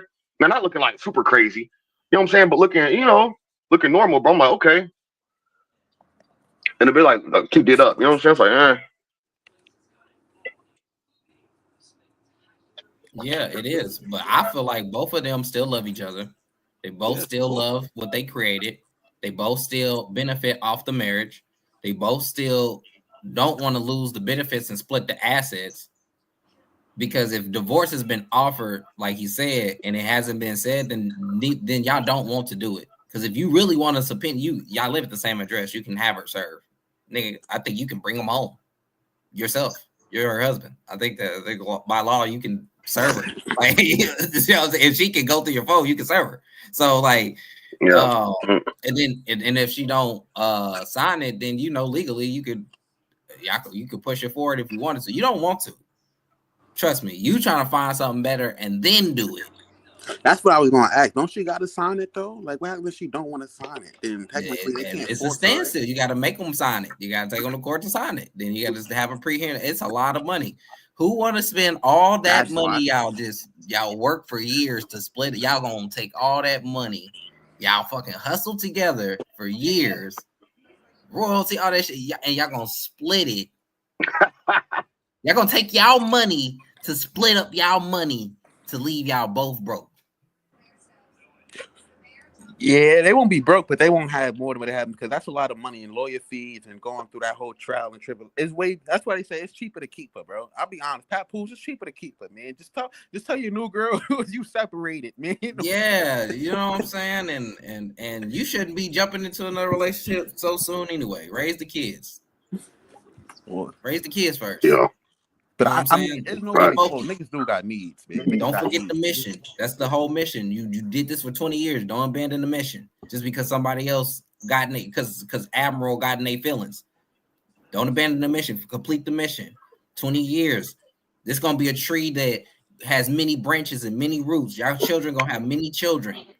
That talent gonna be out there. There's gonna be many Papooses out there rapping like that. They like that shit fire. That's what I'm saying. Like, or anything, boxing and fighting. Like, y'all niggas got so much talent and so much time invested. And I'm not saying this because y'all. Bro, hey, when I was gonna say real quick when Papoose did that reverse alphabet freestyle, that shit was crazy, nigga. You seen that? No, that's crazy because growing up, my aunt used to live right by Papoose, and his older daughter, Dejanay, used like my cousin used to go party with them and all that. Like he used to come mad late though at her parties. Late. Mad, he used to come with mad gifts. I ain't going. No, yeah, I never said. Actually, I never said I was worried about. But that's I never said I was worried about that. But that's what men have to do. But no, courting. But that's what men have to do, though. Courtship was a European ideal for the classes system, so that they could, so a daughter could help a family raise up in the rank and get wealthy by marrying in. If they, you know what I'm saying? Yeah. If somebody's son took a fancy. Now, the way we did it, our people historically did it was we never dated outside of our people, and secondly, it was a natural occurrence. It was like a moment. It was like y'all chose it in y'all good age. People be like 30, 40 before they get married in the Bible. Like getting married at 20, that's very rare. Like no, even if they loved them at a young, it take them till about like 30 or 40. Look at David. He had to kill all them Philistines before he got his first wife. You see what I'm saying? Because your children is you. I don't think people understand. It's you doing the shadow clone jutsu in real life. For real. In real life. Yeah. And that's why women, that's why I said the women should be honored, because she's one who is the womb, the matrix that God uses to sustain it, because you could lose your woman in childbirth. Thank God that he was able to deliver. Y'all was able to raise them together. Like that's what I'm saying. Don't give up the tree that God has, that you didn't pray so much for, just because they did something that hurt your feelings. So the fuck what? I know I hate to say this. I know adultery is not something to be like, oh, you can't just get over it. But I mean, so to what, nigga? Y'all should be talking about this shit between yourselves. Y'all should be going to therapy about it. Y'all should be going to counseling session, or figure out a way for y'all, an activity for y'all to do that's out, and y'all getting some sunlight. Y'all can talk about some stuff. Like, you know what I'm saying? Like, y'all got to work through this. Like, everybody else gonna be like, oh, it's over and the house is broken. Not only y'all can say when the house is broken, because y'all the ones that made the vow to God, and y'all know y'all still upholding it.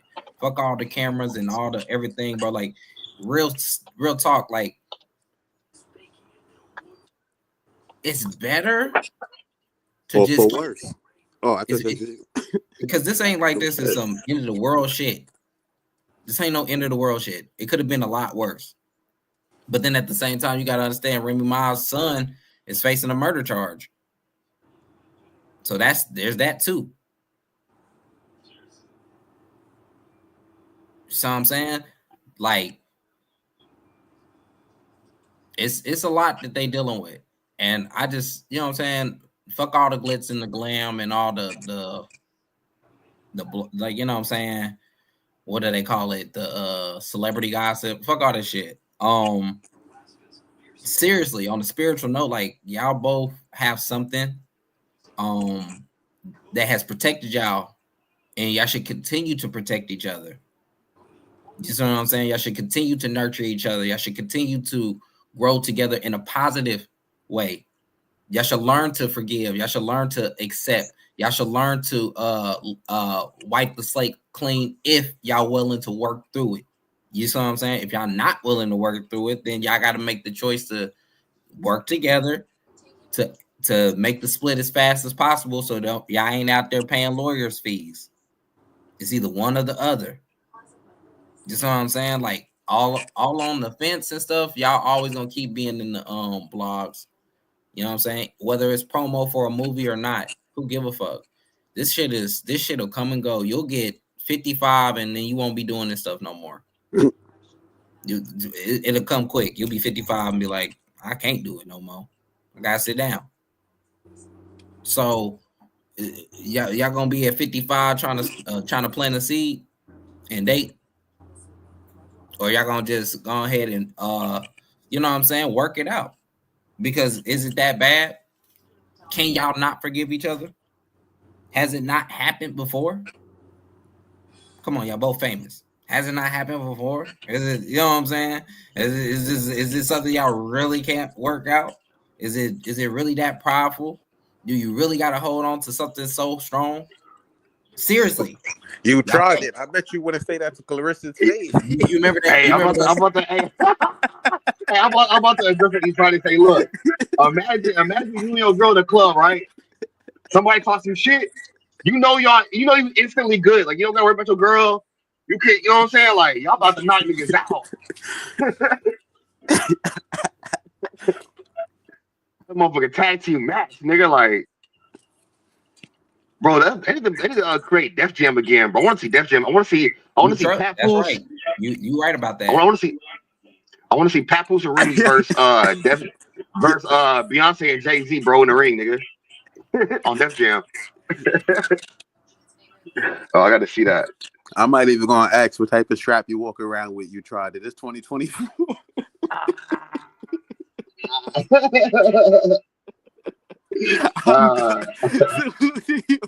Yeah, dodge this. Hit her right in the face with it. Shit. Oh, damn. Actually, for real, I met Clarissa? Yo, that's crazy. You can say, I don't think Remy want that problem. Hell no, nigga. That's the goal. No, I don't think none of them should want it. Clarissa shouldn't be wanting to fight and risk injuring herself before a match. And Remy shouldn't want to fight because, you know what I'm saying? You got your own business. Remy a shot caller. Remy not about to fight. She about to make a call. Shit, none of them niggas want to fight, nigga. Y'all got too much on the line, bro, for some petty shit like that. Come on, y'all know it's petty. That's why you hung up the phone. If she said hello and then you hung up the phone, you know it's petty. If you picked up his phone and he was asleep, if you picked up his phone and he sleep on the couch and you trying to see who he on the phone by saying hello, you're being petty. If he on the phone in the house, sleep on the couch, knowing she upstairs, he's being petty. Y'all all being petty. It's fuck, bro. That's some young kid shit. Y'all got way too much money. It's different. We broke. We can do this shit. We broke. You know what I'm saying? Yeah. Y'all niggas got money. You were trying to say why everybody not getting on Clarissa? We not getting on Clarissa because we seen Clarissa fight. Yo, you tried it. You just said Clarissa is a downgrade. We all get it. I'm not saying nothing about Clarissa. She might bust through the damn wall. And I'm not saying nothing about Clarissa. Or bust her, whoop my ass. They saying shit. We getting on Clarissa too, but we know it's not Clarissa's fault because it's most likely Papoose, the one that's extended his hands out to her and who and her. That's what I'm saying. Yeah. You tried it. No, that's what I'm saying. It's all petty. She like, oh, you can't. Because, like, look, hold on. Let me bring up the text message again. Because if this is Clarissa pressing Pap about, like, they relationship, like, you're not showing me off enough. Like, basically, is what she's saying, right? Hold on. You right. You tried it, but that's okay. We are human beings. No human is going to be able to report they every move. You see nothing wrong with that. And then so I'm guessing that was Pap. That's what he said. But that's okay. We are human beings. No human is going to be able to report that every move. Every move. Hey, Dree's going off. So she says, you take accountability. You are the one who is married. So she knows she's committing adultery. So off the bat, she's guilty. She's guilty. Let's get it before the court of law. She passed this point. Bro. Let Exhibit A show she knows. She's telling him to take accountability and saying you are the one who's married. So it's a double-edged sword. You laying with him. You take accountability. You are the one. Hey, come on. Hey, Crisis. Go lock your doors, bro. Go lock the doors, the windows. Dree's talking crazy about Clarissa. Just make sure everything locked up, bro. I ain't talking crazy about her. I'm just saying what she's saying. Dreezy was. Oh. Dreezy was. That's what they're gonna make sure everything locked up. Like, Make sure everybody's safe, nigga. Nah, because look, these females, bro, females have to accept the, you know what I'm saying? Females are accepting the thing. Men have to give it. Women are accepting, they're opening the, you know what I'm saying? They're opening the door, you know, and they have to let a man through. Unless if the woman ain't letting the nigga fuck, the only other option is she got raped. Which my bad, I probably can't say that on YouTube. You have to blink that out. Grapes. The only way, the only way a female is given, a female has to give it. You know what I'm saying? Like, she's, you know what I'm saying? My bad. She's taking what a man has to, you know what I'm saying? But my thing is though, right? Why I'm not blaming Like, it's a Clarissa difference. or that because I'm quite sure Papoose didn't want, even if he did cheat or if he was cheating, I'm quite sure he didn't want the social media to find out about it. He's not posting with his side bitch. He's not taking pictures with his side bitch. You got Remy Ma taking pictures with the side nigga. Yeah. Dressing up with the side nigga. Wearing matching outfits with the side like, nigga. That's supposed to be, I would have been like, what the fuck? Like, come that's on, my man. business. Matching with a nigga, bro. I'm like, oh, I'm good. Never mind. I'm like, you can have that, bro. You can have that. Y'all niggas matching that shit? That weird, y'all can have that shit. I'm good. Never mind. Yeah, that's what I'm saying. I'm totally on that shit. Everybody in this situation is being petty, and I'm as a nigga that has, as a brother in the war, I've been through it. I'm telling y'all, stop being stubborn. Y'all have to protect each other because that's how you make the money. If you stop protecting each other, there's gonna be no more money. The money be wrong. Where be my booty? That's what this nigga will be saying. What is going on? Like, yo, you have to make this right. Like, this is not even like a joke. Like, seriously, like, it's too much on the line. The children love both of y'all. They respect both of y'all. They don't want to come. The kids don't want to walk by and then see daddy talking to Clarissa, and then they gotta go upstairs acting like they feeling like, okay, I gotta distract mommy while he talking to Clarissa because I want them fighting. You don't know how this affects the children, bro. Like, I'm telling y'all have to take a seat because y'all being petty. Take a step back. Fuck these blogs. Fuck these people reporting this shit and judging y'all for the choices y'all made in y'all lives. Fuck that. Be real with each other. Y'all both know y'all didn't like the way both each other was moving or is moving right now. So y'all need to talk and be like, yo, we need to stop moving like this in public. It's a difference if this was in private and niggas was hiding out in hotel rooms and shit. That'd be different. Nobody knows, you know what I'm saying? But y'all niggas is like going out in public and doing shit. Now, I understand like business and having to make shows and stuff like that. No problem with that. But at the same time, like, nigga, y'all really gonna, I don't know how to put this. Y'all really gonna split this shit? You ever split half a car? You ever split half a house? No, but I split half a box of pizza though. That's what I'm saying. Why would y'all? You know how many people you got to start paying just to divvy up the ad? Stop. Keep your money in your pockets, please. It's inflation. Bread is $5. Eggs is $7. Orange juice is $9. Fucking ground beef, the big roll you get at Walmart, it's $32. I want y'all to stop. Red Lobster then went bankrupt. Nissan then went bankrupt. Ford then went bankrupt. I need y'all to stop. The music industry is going bankrupt. Warner Brothers is going bankrupt. I need y'all niggas to stop and think.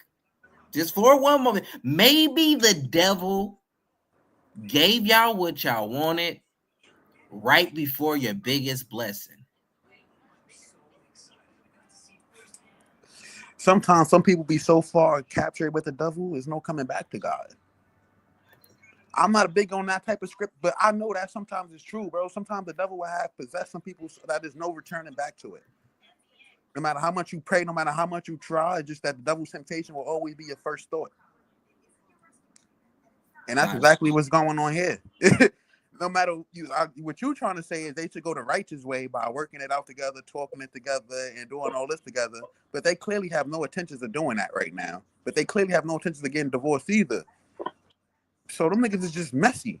And I'll be honest, bro, it's best for them to stay together. Two messy couples belong together. Hey, let me I'm about to get some work done, bro, and then I'll slide back through here, bro, later on. Salute. I just think salute a stone, salute Crisis, salute everybody in the chat, bro, man. I'll see y'all. Yeah, salute. God bless y'all and your families, man. We out of here. Yo, bless you too, man. Have a good Thursday, man. But you understand what I'm saying, right, Crisis? Yeah, I do, and that's why this is what we call put it on the Bible, right? So when a situation happens in life, such as this, that is highly talked about, some people blaming Papoose, some people blaming Remy, some people saying it's cool, some people saying it's not. We need a definitive understanding. So we're gonna go into what the show likes to call put it on the Bible, right? So what does the Bible have to say about adultery? Because at the root of it, them having relations with other people that are not the one they are vowed to is considered adultery, right or wrong? Or am I, or should I stop here? No, you okay. We all know what adultery. I think we all know what adultery is and how wrong that is. So go ahead, you cooking, keep going. Okay, so these are Bible verses about adultery. So first one that pops up is Proverbs chapter 6, verse 32, and it reads, "But to whoso committeth adultery with a woman lacketh understanding. He that doth it destroyeth his own soul." Right? We see he fell asleep on the phone with the John and woke up to getting exposed. Right? And it just ain't it how ironic. The reason he got on the phone is because she pressed him in that conversation and he tried to prove that, I'm down for you, I'm riding for you. But what did it say? But whoso committed adultery, hold on, let me zoom in for the crowd because I don't want people squinting their eyes looking at this. Right? So, but whoso committed adultery with a woman lacketh understanding. He that doth it or do it destroyeth his own soul, right? So they're one flesh. So he's destroying his marriage. Wait, to piggyback off what you're saying, right? So basically, it's not Papoose or Easy that's in the wrong. Just to piggyback off what you're saying, it's everybody who decides to talk to them and sleep with them, knowing that they are married people that's in the wrong, that has no soul. Yes, adultery. Yes, you did it with an adult. It's adultery. Like you wanted an adult for adult conversations, adult moments, right? Adultery. Right. But they are adults though, so they should know right. So that's why it's kind of hard with that, because it's like, yo, they know right from wrong, and they know what they doing is wrong. Even though we the typical men, I know me, like I probably committed adultery. No, I'll be honest, man, like for real. But I'm not. That's from a younger age. I'm not doing it no more because I know the effects of it now. You get what I'm saying? Like so. My thing is, bro, everybody, all of them is in the wrong, bro. Like, you can't just blame Pat, or you can't blame Remy, or you got to blame all of them. Even the pastor that decided to uphold their value to marry them, I feel like he can eat, because you know they're not going to be loyal. No, we ain't blaming. Hold on, wait. We ain't blaming. Wait, hold on. We ain't blaming pastor now. What a pastor did? No, pastor did his job. That was it. They did it. He did his. They made the. No, we ain't blaming pastor. I think people need to start doing background checks before they get married, bro. No, I ain't blaming pastor now. Pastor did it now. He went up the road now. Lie to God on my behalf. Gone. That man living life good. Pastor ain't got nothing to do with this. The pastor set them up, man. He knew what was going on. He need to come back and talk to him. I know that. He need to come back and tell him. Know that, but no, we ain't gonna blame Pastor. No. So Matthew chapter 5, verse 28 say, but I say unto you, so this is Jesus, but I say unto you that whosoever looketh on a woman to lust after her have committed adultery with her already in his heart. Now we all fall victim to this due to social media. You can't, you get on, you go to scroll, you gonna see some, you gonna like, Lord God Almighty, I gotta get off this. Nah, they're not gonna get me. You know what I'm saying? So when he's already looking at Clarissa as like a prize or somebody he wants to build with, he's already lusted after her in his heart, right? You know what I'm saying? So yeah, so it is gonna be that. It's a distance. That's why she's like, oh, you don't spend no time with me and stuff, because like I said, they're obviously working together with the kids and the household and all this stuff.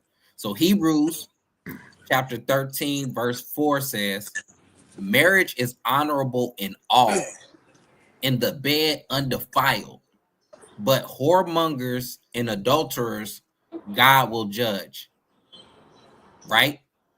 I know that. I'm sorry. Yes. Yo, can you what does that mean, whoremongers? Paying $40. Huh? Paying $40. Oh, Paying $40. I guess we all whoremongers then, because I'm quite sure it ain't $40. pay some money. It can't be $40 no more. It's inflation too high. Nigga, we smoke, we drink. So the minute we spend money on that to get something, we become whoremongers, man. No, when you pay her to do the do.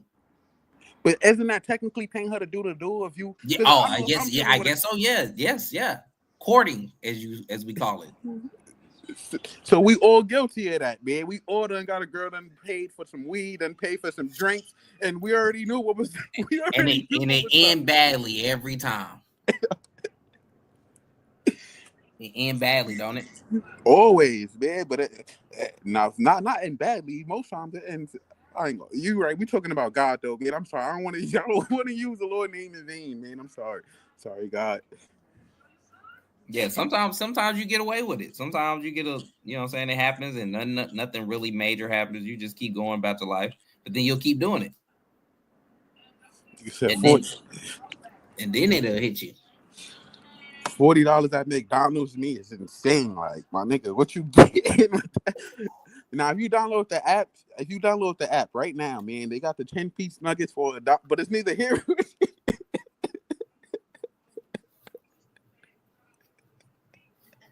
That's neither here nor there, man. Let's go back to this shit. Well, he on Instagram or something? Let me go to IG.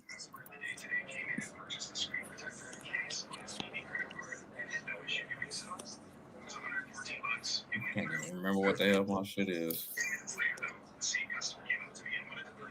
Oh, he on live. They saying he doing a live right now? Yeah, I'm about to try to find it. That's how you know he's hurt. If he's making a whole live about it, he's hurt. I don't even remember what my shit is. Hold on.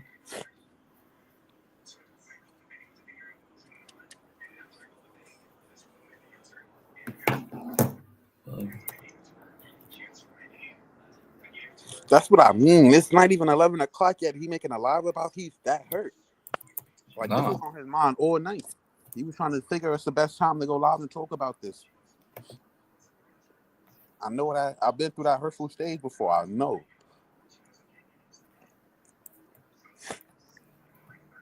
Hold on. Let me see. The shade room. He said enough is enough. I mean, he hit it with the old. He hit it with the old red. He hit Remy mine with the old red.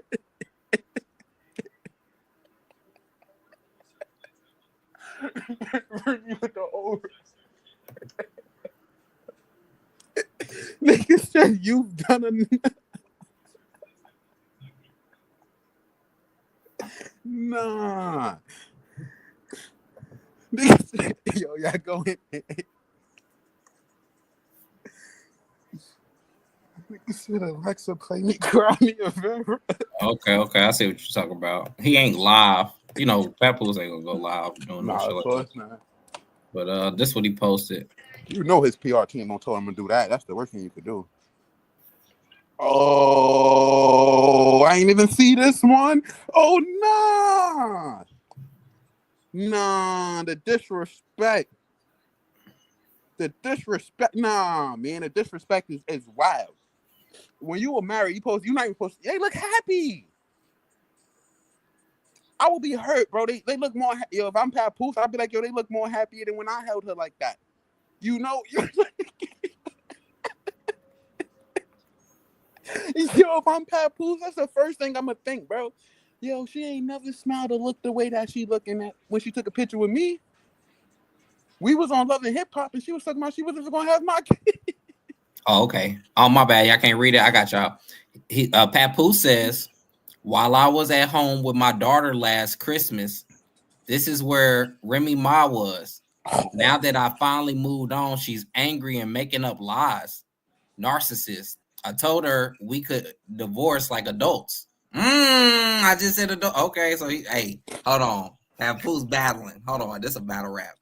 Narcissist. I told her we could divorce like adults.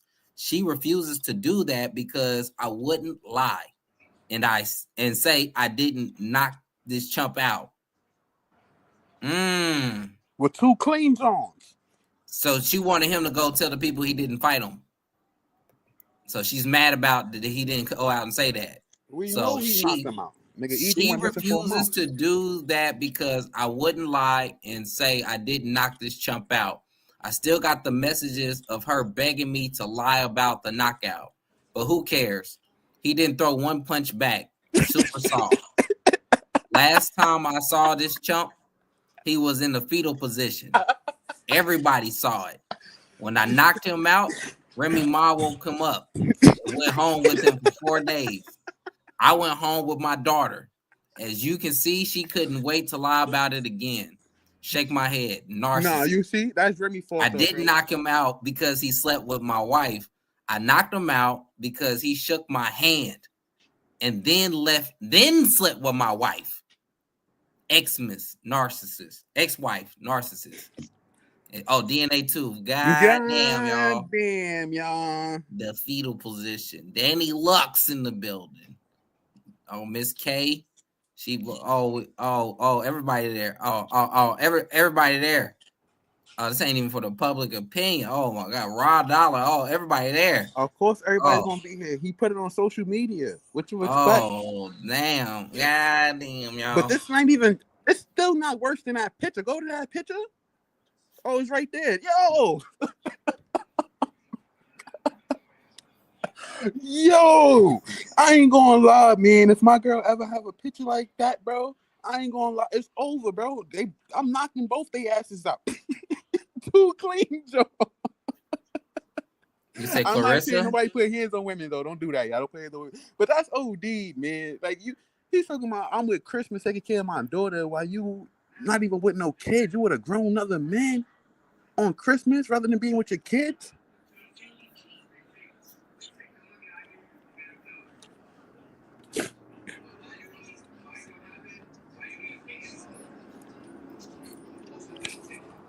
Nigga said Remy Ma had to wake him up.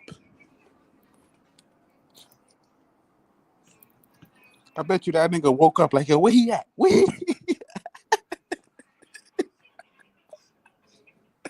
Ain't no way that nigga hit that hard.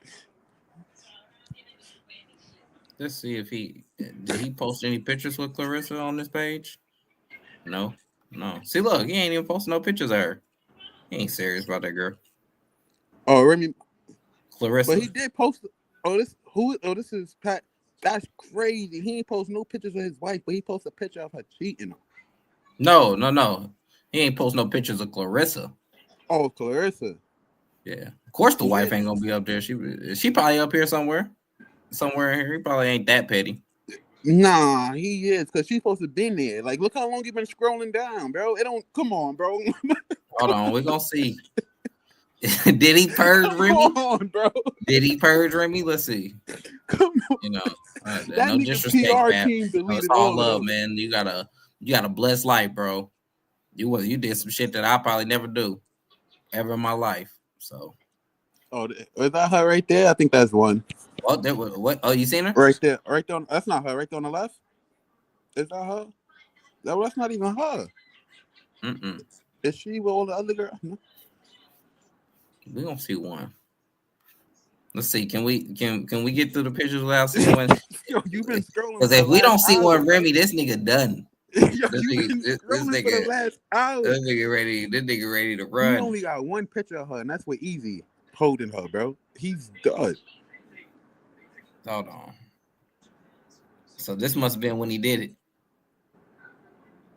This must be the response. Oh, because he put that picture of him knocked down up there. Yeah. Not seeing Remy. Yo, not. I'm telling you, man, that nigga PR team said, "Fuck that, bro." There she is. We found her. Look with Chris how Brown. long ago that, but look who she got to be standing next to Chris Brown. Oh, it's not just them Okay. two. Okay, there we go. See, I knew we couldn't. Okay, there's one. There's hope. God said all he needs is one. That don't even look like that's my wife picture. God That said just all look he like I needs ran is into one. Remy Ma and Chris Brown. If he wanted to divorce her so bad, he just filed and let the courts do what they do. That's what I'm saying. He wanted to hurt her back because she hurt him by moving on first. Whole time was cheating on her when she was locked up. Okay. I don't believe that Shield is a professional fighter. It's illegal for her to fight a regular person. No, she said she wanted to set up a boxing match. Not only is she a boxing champ, but she has a UFC contract. Purge Remy, he went sober. I sent you the link to the pictures with them together. Nah, Pat went off. Just the link. Hold on. Yo, Christ just can't even clarify why he only got one picture of his wife, bro. No, because that's Chris Brown. What you mean, nigga? What the fuck? I'm not believing it. That bitch stole millions of dollars from me. That's me, her, and Chris Brown. And I don't even look like a picture of I'm with my wife. No, it just look like I ran into Remy Ma and Papoose, and we just all taking a fan. No, he didn't get Remy out of there. No, we need one. We found the one. It was with Chris Brown. He saved the last dance. No, I got one question though, man. I'm seeing something, man. Why does feel like business? Because this whole shit broke out when Easy signed to her, right? That's her partner. Now they on Joe Budden podcast. He get his shit popping. Now he fucking with Clarissa. Now she asking for a fight. She just started beefing with Camera. This feel like business, man. They trying to make that divorce make sense. They both got an artist. We gonna push our artist. That's our divorce settlement. You fight Easy. I'll fight Clarissa. That's what it sounds like to me. You think Easy will get in the ring with Pat? Hell no, he won't. Oh man, for a month. Lie about the knockout is not the type of jargon a woman who knows her nigga can fight with have. A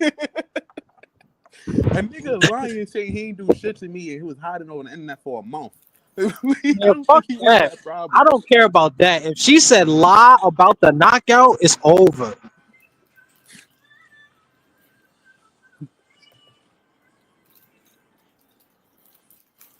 I ain't gonna lie though, she must really love Easy, man. I wonder what didn't work with them. I'm telling you, he ate her ass right, bro. I've been through shit like this, bro. A nigga took my bitch only because she even told, yo, he eat ass, bro. Like, Yo, I'm crying. That's why his teeth was rotted. All right, I'm done being funny, man. Let me stop because this is bad for real, man. They were supposed to be the last symbol of visual black hope, man. Black love publicly. You know what I'm saying? All this, everybody popping ads, everybody just hoes. Everybody, this was supposed to be our last little semblance of quote unquote black love as a representation amongst the masses, and it's just gone to shambles. Hey, me and Jazz got y'all, man.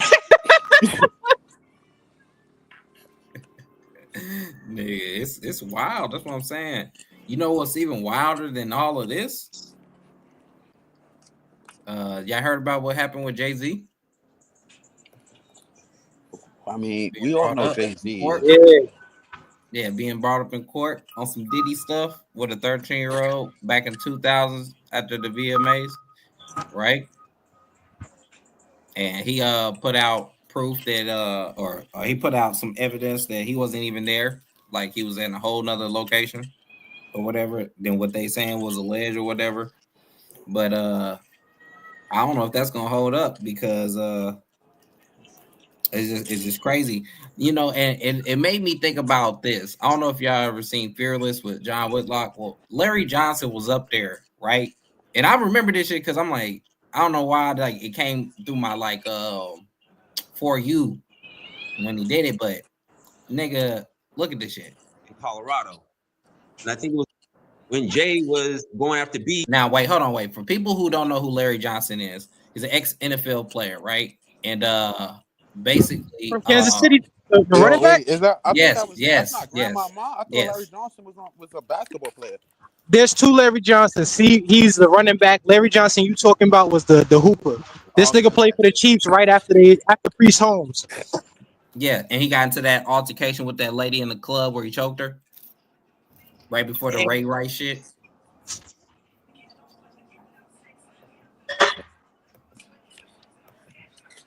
You know what I'm saying? But we know why they doing this. You know, this is a man that has lived with JC. This is a man that has shared clothes with JC. JC said, "Hey, put my clothes on. We about to go to this party," right?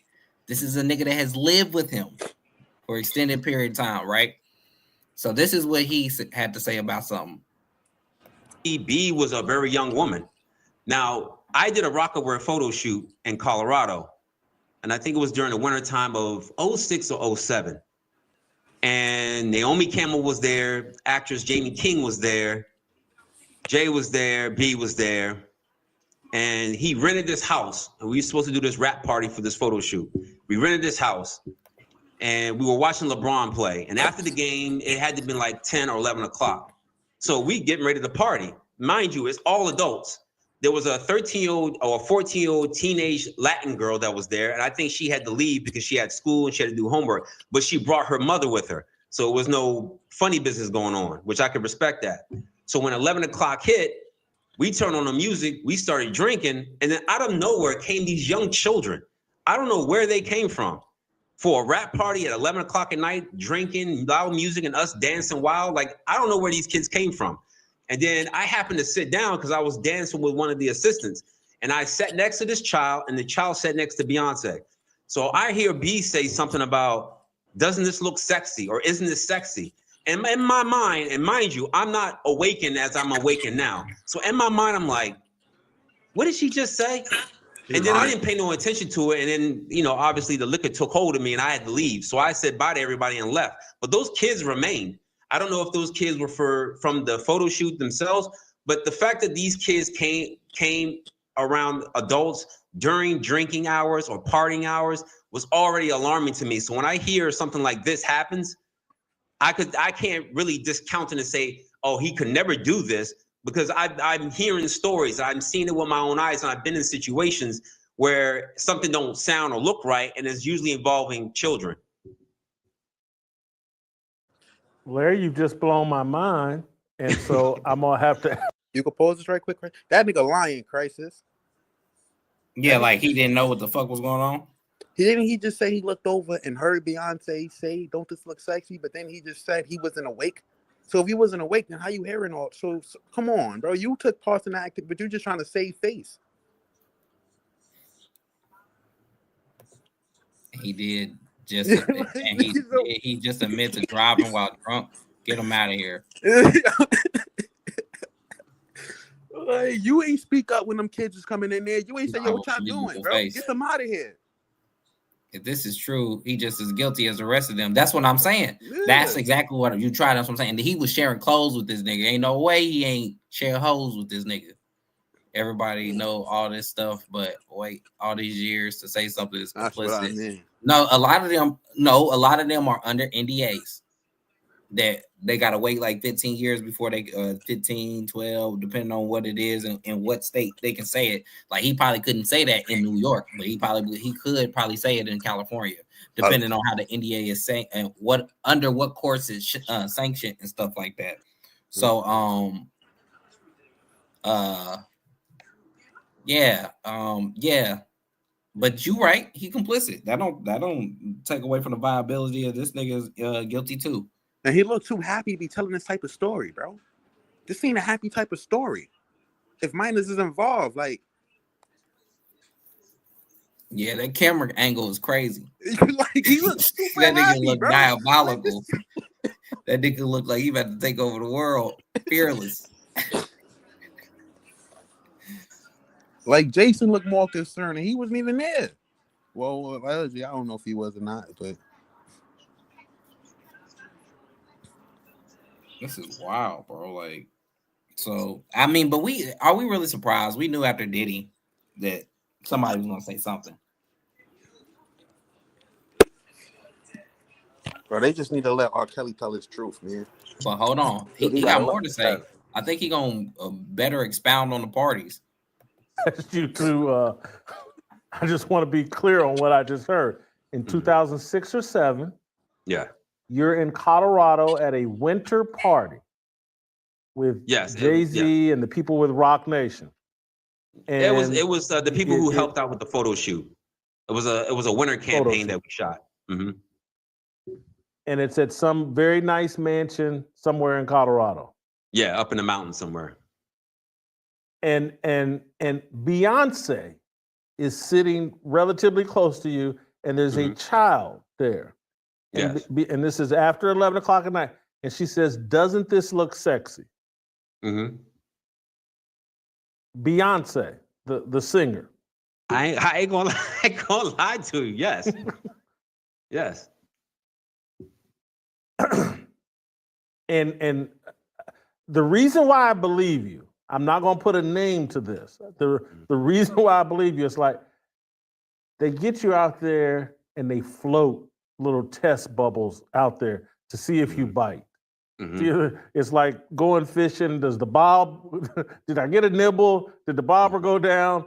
Because I've been in that situation. I'm not gonna name names, but it was a prominent sports media figure that I had a social gathering at my apartment in downtown LA, Apex building, probably 20 people inside my apartment. And someone tried to engage me in a conversation about, can't you understand why older men find 14 and 15-year-old women attractive? And I was like, what? Wait, hold on. What'd he say? I don't think I registered that. He said somebody at his party came up to him and tried to initiate a conversation about aren't 14-year-old men and women attractive? And when they don't name names, that's how I know they're guilty just as well too. Because what are you so afraid of? If they doing wrong and felonizing them, call them out. Because they don't want to get sued. Because they know they was there themselves. That's why. Yeah, but that's what I'm saying. When you there at the scene of the crime, you implicated.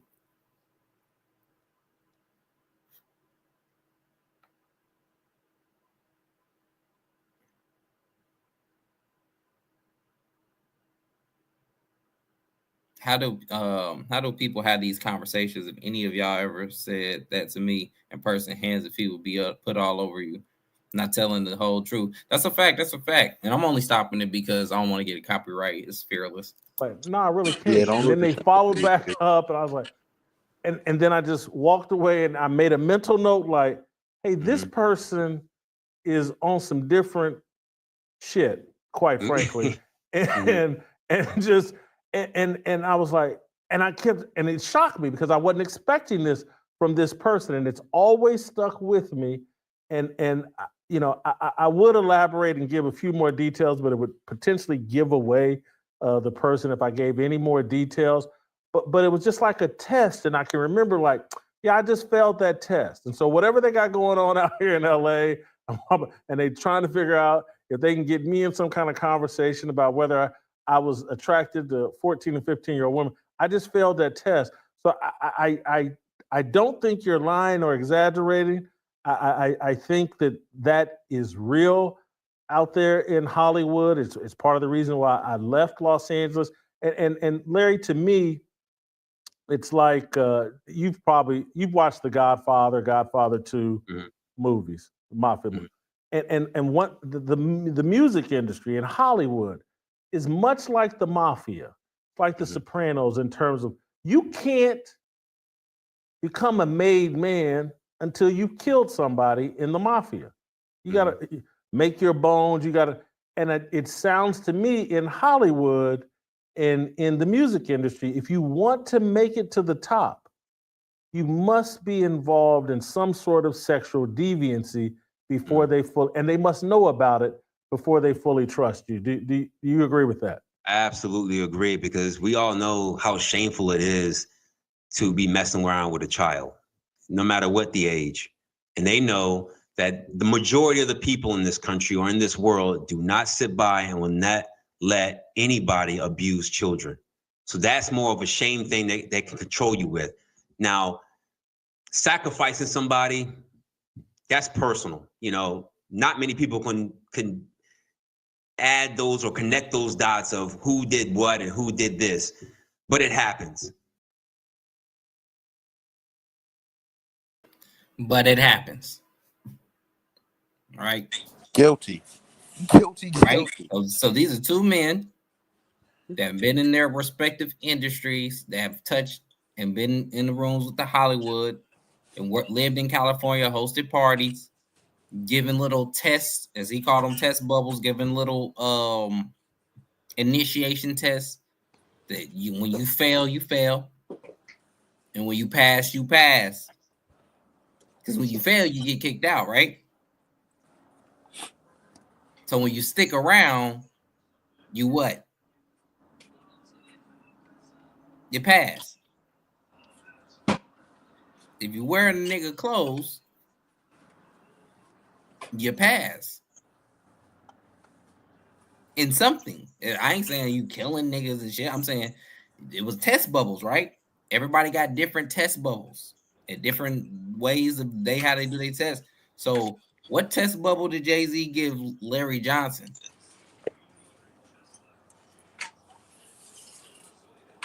Those kids, man, we know.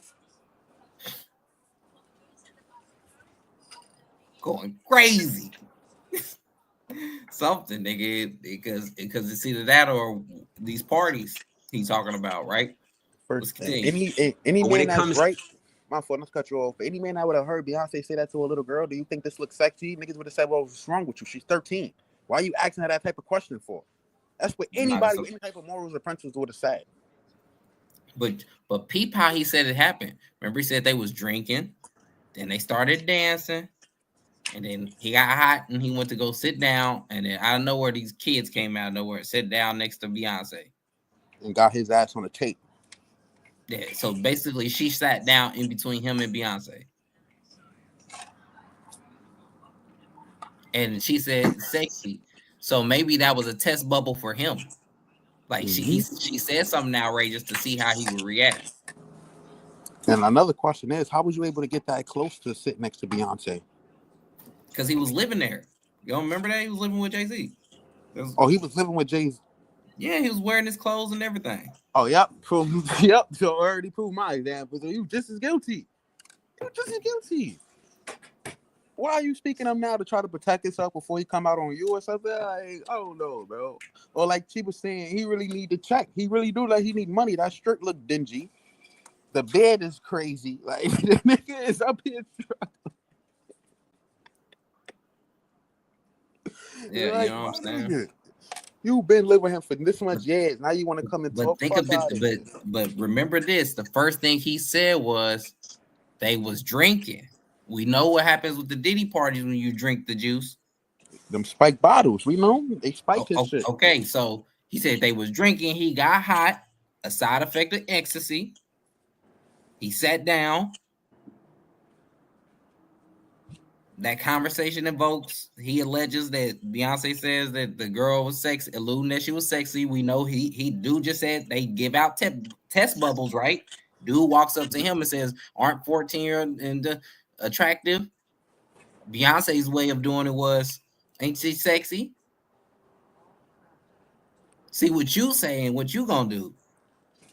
I'm gonna say what the fuck is wrong with y'all niggas, bro. They kids, Yeah, bro. They should be home right now. It's 11 o'clock. What the fuck is y'all doing? He said kids came out before the dancing. Now he said they came out. Hold on, let's go back. Let's see what he said. Came from. And then I happened to see business going on, which I could respect that. So when 11 o'clock hit, we turned on the music, we started drinking, and then out of nowhere came these young children. I don't know where they came from. For a rap party at 11 o'clock at night, drinking loud music and us dancing wild. Like, I don't know where these kids came from. So yeah, they was already partying. They was already drinking the juice, and yeah, then all of a sudden here you see kids rocking in the party. You like, what the fuck? So like I said, so he's already comfortable with the whole situation because he's not speaking out about it. He's not saying what's going on here. He's not. Did you hear what he said? He said, "I don't know where they came from." That means there was no front door or back door open. These kids just started coming out of rooms. And he said, "Where the fuck they come from?" Tunnels, nigga. Yo, this is deep. But he stayed and danced and keep playing. Facts, exactly. Exactly. That's the whole point. Hold on, where was he at? It was about right here. I would elaborate and give a few more details, but it would potentially give and they try the two movies. Become a made man until you killed somebody in the mafia. And not let anybody, and they know that the majority of the people in this country or in this world do not sit by and will not let anybody abuse children. So that's more of a shame thing that they can control you with. Now, sacrificing somebody, that's personal. You know, not many people can add those or connect those dots of who did what and who did this, but it happens. But when it comes to sexual deviancy, as you said, it's more of a, we don't want the whole world to know what you've really been up to, so you have to do what we say do. And I think that's how they move. And like you said, I think it's like putting a worm on a hook. They see who bite. They're not gonna come up to you and say, "Hey, you like 5-year-olds?" They're not gonna do that because you look at them weird, or you might just punch them in the mouth. But they'll put you in situations where if young children are around, they'll move you into it. It may not be a 5-year-old, but it'll start at a 19-year-old at a party. It'll go from a 15-year-old at a party. Then you show up at somebody's private home and residence, and it's like a 9-year-old. And then they keep going to see how far you can go. And I don't want to imagine it, but I know they're going as far as they can go until they get into animals. And I know when it comes to sexual deviancy and it comes to lust, there is no backstop to that until you reach an animal. And that's where, if we talk about the days of Noah, that's exactly where sexual deviancy ends up. It ends up with animals. The other element, and this is... No, what? Now, what did he say? That they be having sex with animals. So children ain't even the final stop.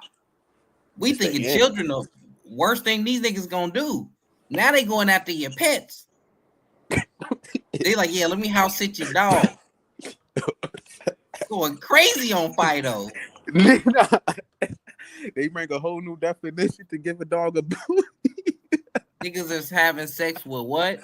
What does Noah have to family have to do with bestiality? What does it have to do? Let's go into the Bible. Let's put it on the Bible. What does? Great question. Let's put it on the Bible. So Genesis 6, right? KJV. All right. Let's put it on the Bible. Let's stop right here for a second. We'll bring it back up.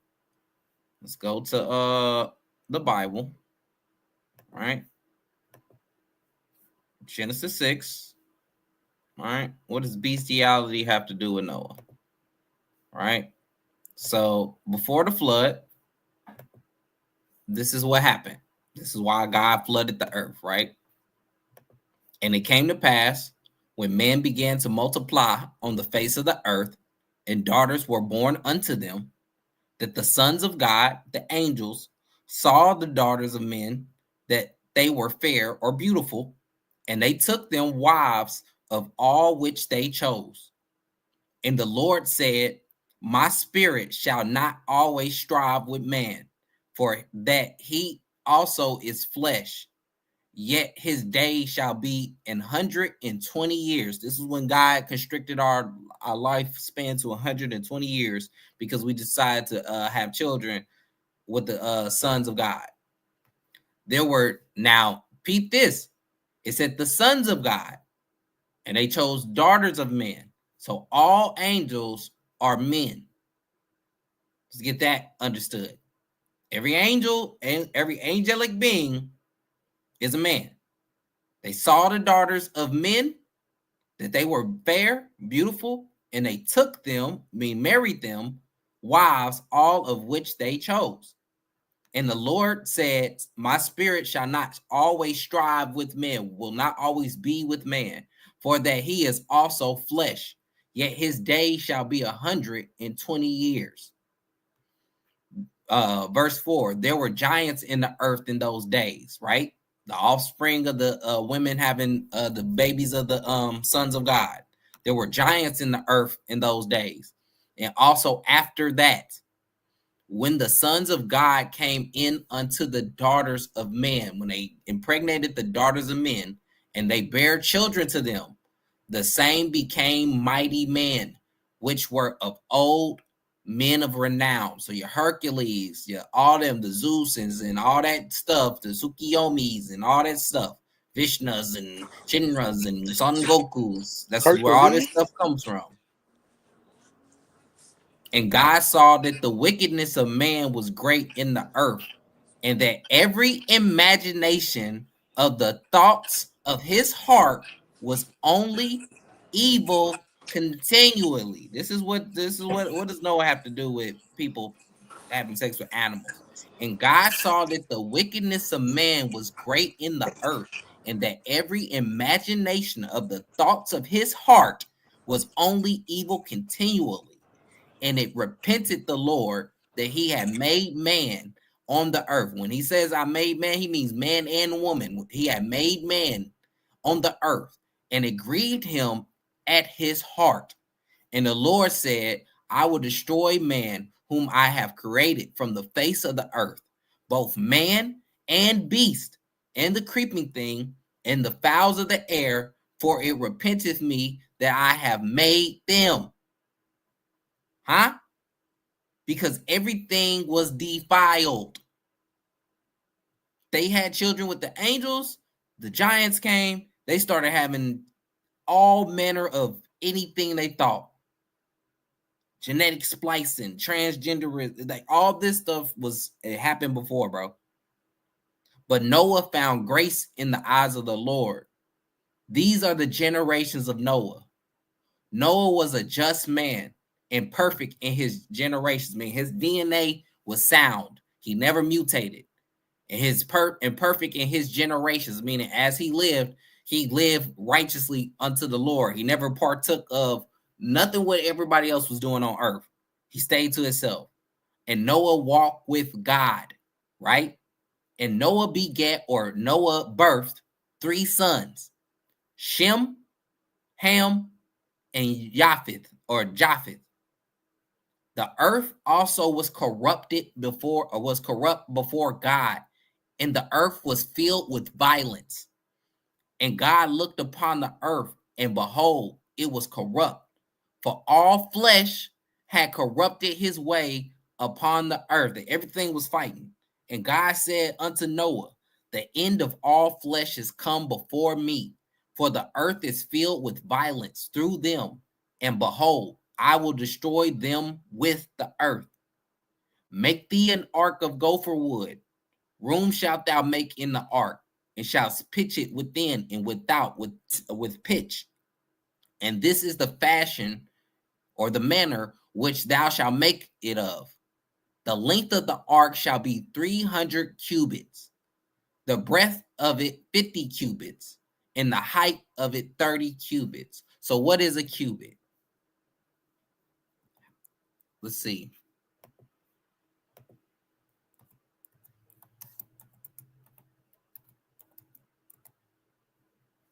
How big is a cubit?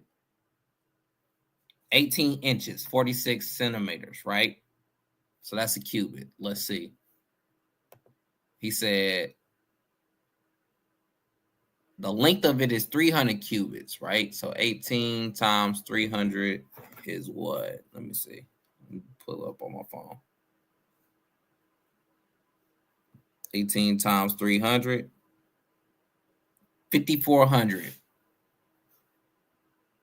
5,400 inches. How much is 5,400 inches?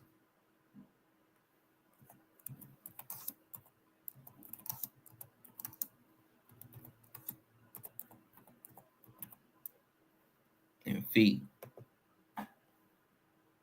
That's 4.5 feet.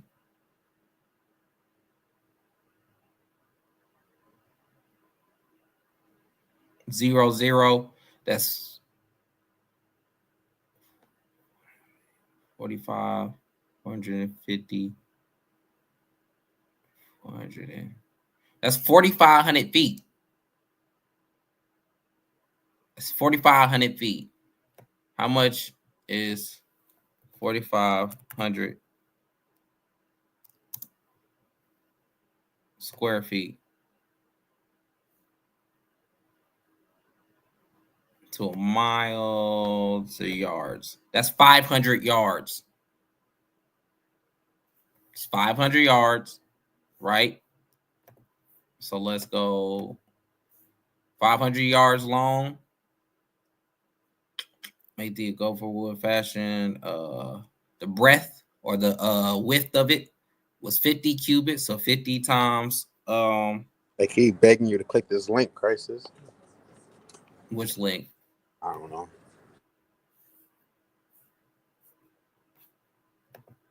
The Wikipedia for Larry Johnson, the running back. Android Chrysler. The link. It scrolled to 645. Okay. Which channel are you on? You on pass? You on the crack stream or you on the Passover one?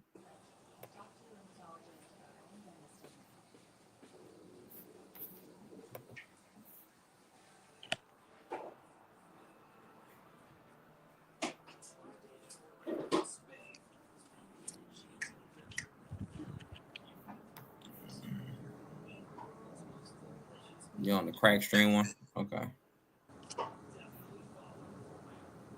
Oh, I got so many links up. Hold on, give me a second. What don't I need? I don't need this. I don't need this.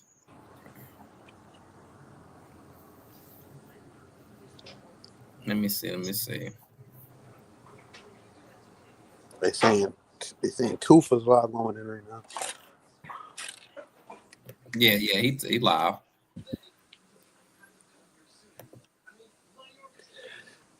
Most likely they just talking about the same thing. Remy and Pat, they got what they wanted today. They wanted everybody to talk about it. Now they got what they wanted. No, that's a fact. At the end of the day, all they wanted to do was promote their movie anyway, right? Like she said, can you do this before December 25th, before our movie come out?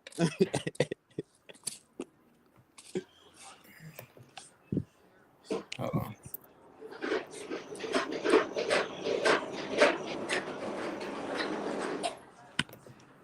Hold on, give me a second.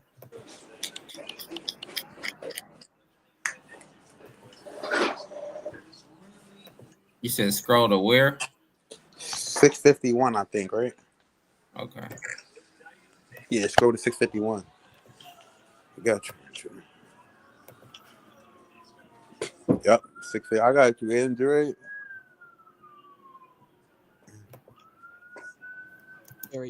Larry's life began to spiral out of control. Some nights he would fire weapons into strangers' lawns, or he would challenge people to fights just to prove his toughness. He had a me against everybody mentality. His aggression earned him a spot on football highlight reel, but it got to the point where he was unable to turn the aggression off when he left the field. The same year Beyonce and Jay-Z got married, Larry was accused of pushing a woman's head at a night spot. Months later, he was accused of spitting his drink on a woman and threatening to take her boyfriend's life. In 2009, he was sentenced to 2 years probation after pleading guilty to 2 separate charges involving 2 women at Kansas City nightclubs. And that same year, he was banned from all Kansas City Chiefs activities for calling a Twitter user a gay slur and for making disparaging comments about the head coach. In 2009, the day he was due back from serving another suspension, the Chiefs released him from his contract. He joined with the Cincinnati Bengals before signing with the Washington Redskins in 2010 for a 3-year, $12 million contract. Unfortunately for Larry, he was released from the Redskins 6 months later. Sometime around 2010, he welcomed a daughter named Jalen. He told the Washington Post, "My greatest fear is my daughter falling in love with somebody who's me." That same year, he was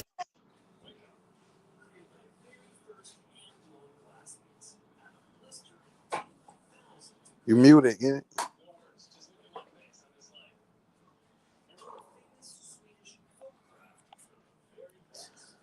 But you muted, crazy. But we all know that nigga is not innocent, man. Yeah, I was just about to say, yeah. Copyright strike for it. Yeah, we know about it. I'm from Kansas City. I know this nigga crazy. Ain't gotta tell me. I know. I can just read body languages, but I can tell when he was talking. When people talk, they try to do everything. They try to not implicate themselves, so they don't come off as genuine.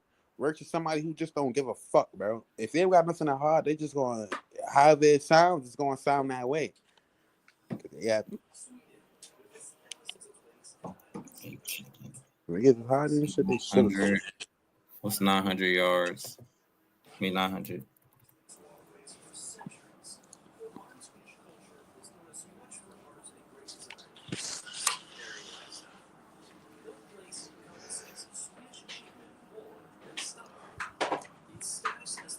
$25 yards high. So 50 yards, 500 yards long, 25 yards wide, and hold on. What's the last one? Smells good in here. The height of it, 30 cubits. So 30 times. Ugh, 540. So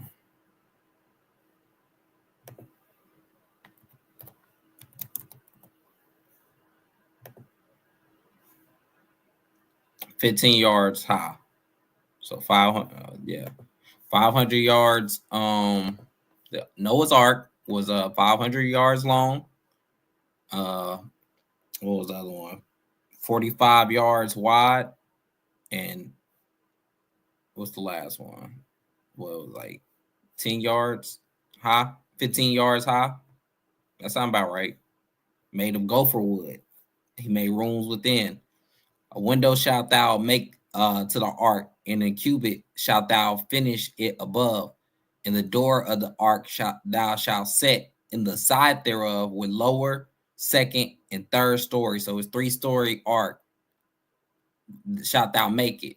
And behold, I do bring a flood of waters upon the earth to destroy all flesh, wherein is the breath of life from under heaven, and everything that is in the earth shall die. But with thee will I establish my covenant, and thou shalt come into the ark, thou and thy sons and thy wife and thy sons' wives with thee, and of every living thing of all flesh, 2 of every sort shalt thou bring into the ark, to keep them alive with thee. They shall be male and female, of fowls after their kind, and of cattle after their kind, and of creeping thing of the earth after his kind. 2 of every sort shall come unto thee, to keep them alive. And take thou unto thee of all food that is eaten, and thou shalt gather it to thee, and it shall be food for thee and for them. Thus did Noah according to all that God commanded him, so he did. Right? So what does these bestiality sacrifices got to do with that? It goes back to the time of Noah. They worshiped these gods from before. They worshiped these giants from before. Disembodied spirits of them, and they allowed these spirits to possess them and manifest them and perform these ritualistic acts on people and getting other people involved to build channels and communications for them to conjure up whatever they ask in the spirit for, whether it's a Grammy winning song, whether it's a to make a deal prosperous or anything, bro. Like, that's what they do. They wizards and warlocks. That's what they do.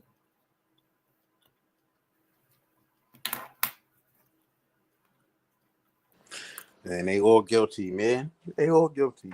Jason, that nigga, they all guilty. The minute you don't put a name behind it, you're guilty, bro. That's how I look at it. The minute you try to save somebody else, you're guilty. Yeah. You know what? He know what happened. All them niggas that was at them parties and shit, they know what happened. And I used to smoke a little weed. But at some point I came into an awareness like, oh man, if you go look at most of the mistakes I've made in my life, alcohol was involved. And it's like they get you, and this thing about LA, they get you at these parties, get some liquor in you, get some weed that may be laced with something, maybe they spike your drink. And then it's like when Beyonce says, doesn't that look sexy? Well, your inhibitions are down. Your self-control is down because they got the liquor, the drugs in you. And the next thing you know, you're doing things you wouldn't do sober, and they just happen to have a camera on it and pictures of it. And then they have you for the rest of your life. Right. And that's what I see. I mean, Peep how he said right? And then look at where he was looking, right? Sober, and they just happen to have a camera on it and pictures of it, and then they have you for the rest of your life. Right. And he know. That's why he was at Jay-Z house. You right. We all right. All them niggas guilty. They know. They praying to God that they victims either dead, on drugs, or don't remember. All these people on these cameras and on this footage and shit. Yo, some of these niggas, my fault, not to cut you off, but didn't he just say, yo, I'm just too high and too drunk to even realize what was going on? You know what that's called? An excuse. I smoke all weed all day. I drink everything, and I'm always aware, bro. So that's an excuse. You know what was going on. You know what he said the drink be laced. He said the drink be laced.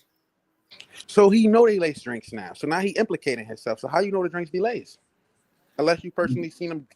Because he said he's been to a few of these Hollywood. He said out in Hollywood, this is what they do out in Hollywood.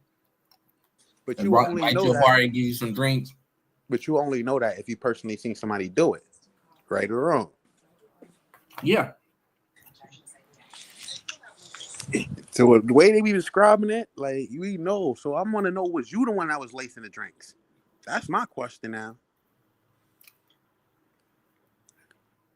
Nah, they not the ones. That's the chefs and stuff.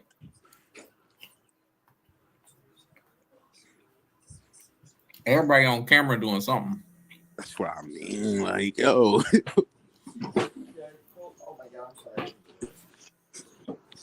That's what I mean. They definitely doing something. No, it's a fact. And they trying to be up there. This nigga. He repenting all his sins. He know. They got that nigga on camera, all that shit. No, yeah, and they trying to, what they try to do is they try to so-called save their own asses by trying to expose other people, but you can't expose nobody you're not trying to put names for it on. So only way you're exposing is yourself. The minute you say I'm not putting no names to it, you're the only guilty conscience. You're the only guilty one because the only name we know now is you. You want to know how I know this shit bad? Denzel Washington came out and said he's been a functioning crackhead this whole time.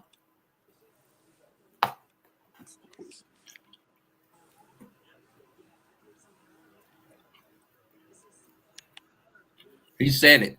And he admitted that he had a scene in a new movie that was like Roman style. He had a kissing scene where they recorded him kissing a dude, but then the director took it out. Yo, it's bad, bro. You know, you can Hollywood is bad. I don't know if you heard of the girl that made Put It On Me with Ja Rule, Little Mo. But she was exposing this shit for years, bro. For years, bro. And they were doing everything to blackball her, saying she's not believable, she's not credible. But she went on every state talking about this shit. Same thing we're talking about now, she was doing it for years, bro.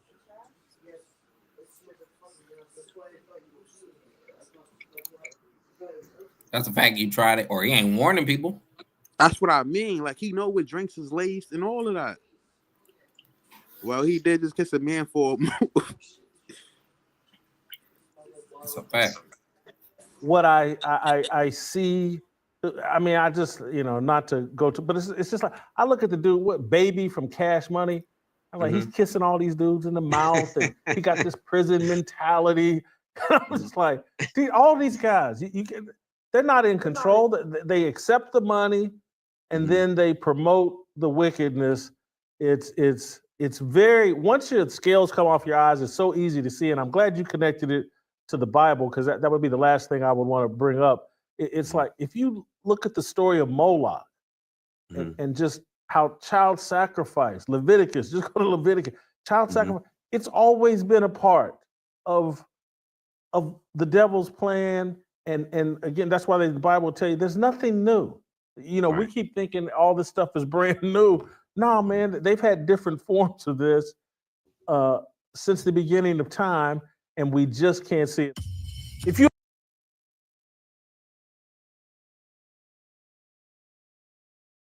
we covered Moloch when we was talking about Adept, how he worshiped Moloch. You know what I'm saying? That's what he idolized, this stuff, and he willing to sacrifice people and relationships and stuff for an image that he builds, that he want people to worship. He want the image to be himself. You know what I'm saying? That's why everybody of that spirit is of the Antichrist spirit. And I'm trying to warn my brother Angel, because I know he better than that. I ain't saying I'm trying to be cool with the nigga. I'm saying, bro, you got to stop this shit, because the spiritual implications on your soul is very high, man. A lot of the stuff you've done is very satanic. It's a lot of rituals and black magic, whether you a blind witch or you a knowing witch. You've been doing witchcraft, man.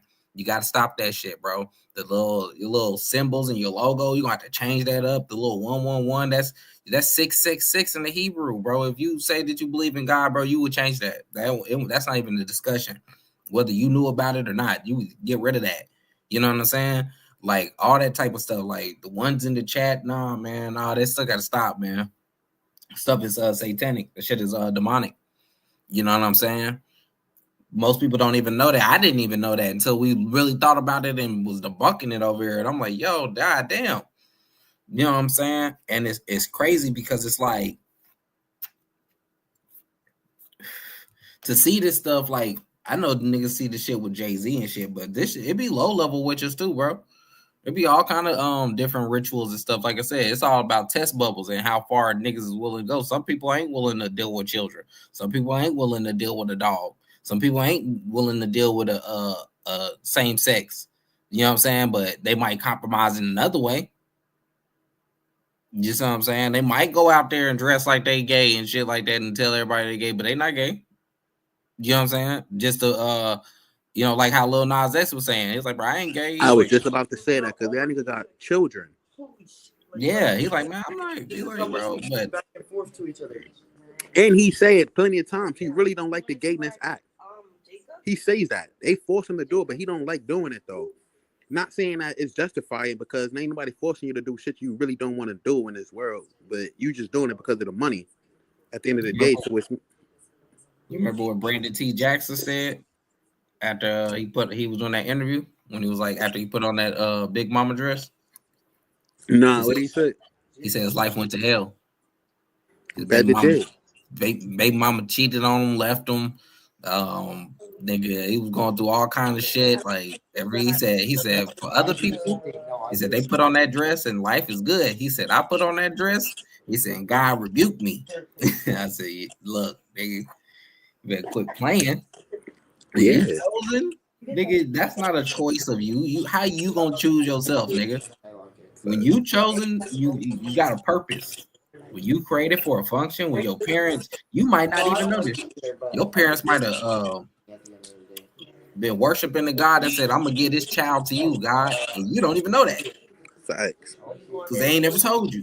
But God, like, y'all, nigga, you mine. Like,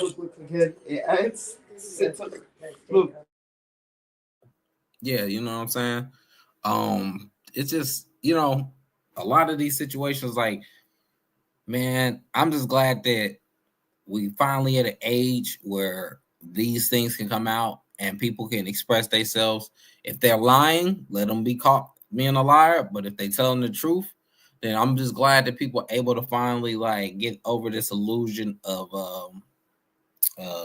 the American fandom scenario of idolizing people and for their talents and stuff like that. Like, it's good to give somebody some credit, but to idolize somebody over their talents, it's never gonna end well. It's Moloch. You over here sacrificing hours at work just to buy concert tickets and shit like that. Like, there ain't nothing wrong with supporting, but when you get to the point where you choosing between rent and something like that, that's when it becomes too much, no matter what it is. And it's like, you know, I feel like in this day and age, it's not enough of the word of God being spread to the mass majority of people. A mass majority of us, even people in the faith, the mass majority of the content we consume is negative. You consume the thing that you don't like. If you say you don't like the way women act, that's all that's going to be on your news feed. If you say you don't like this or that, that's all that's going to be on your news feed. And it's going to keep feeding you that because it's a CIA government psyop.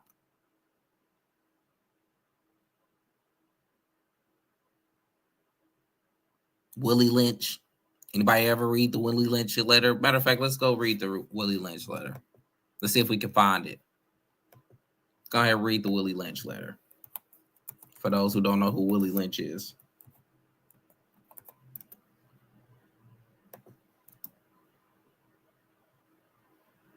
Is it on Reddit?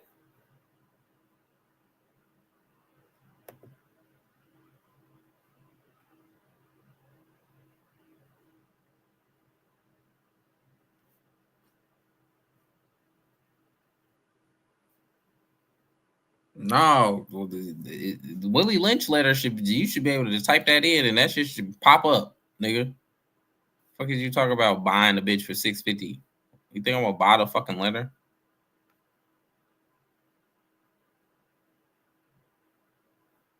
Okay, here I go. I found it. I'm about to say, I know this motherfucker gotta be up here. The famous Willie Lynch letter. The speech was said to have been delivered by Willie Lynch on the bank of the James River in the colony of Virginia in 1712. Lynch was a British slave owner in the West Indies. He was invited to the colony of Virginia in 1712 to teach his methods to slave owners there. Beginning of the Willie Lynch letter. So this is how the letter goes. Greetings, gentlemen. I greet you here on the bank of the James River in the year of our Lord 1712. First, I shall thank you, the gentlemen of the colony of Virginia, for bringing me here. I am here to help you solve some of the problems with your slaves. Hold on, let me zoom in so y'all can read this. Right? Can y'all see this? Hold on, let's go, man. There we go. A little bit more for those with glasses. Boom. Right? For bringing me here, you know what I'm saying? I'm here to help you solve some of your problems with slaves. Your invitation reached me on the modest platform, on the modest plantation in the West Indies, where I have experimented with some of the newest and still the oldest methods for control of slaves. Ancient Rome would envy us if my program is implemented. As our boat sailed south of the James River, named for our illustrious king, whose version of the Bible we cherish, I saw enough to know I saw enough to know that your problem is not unique.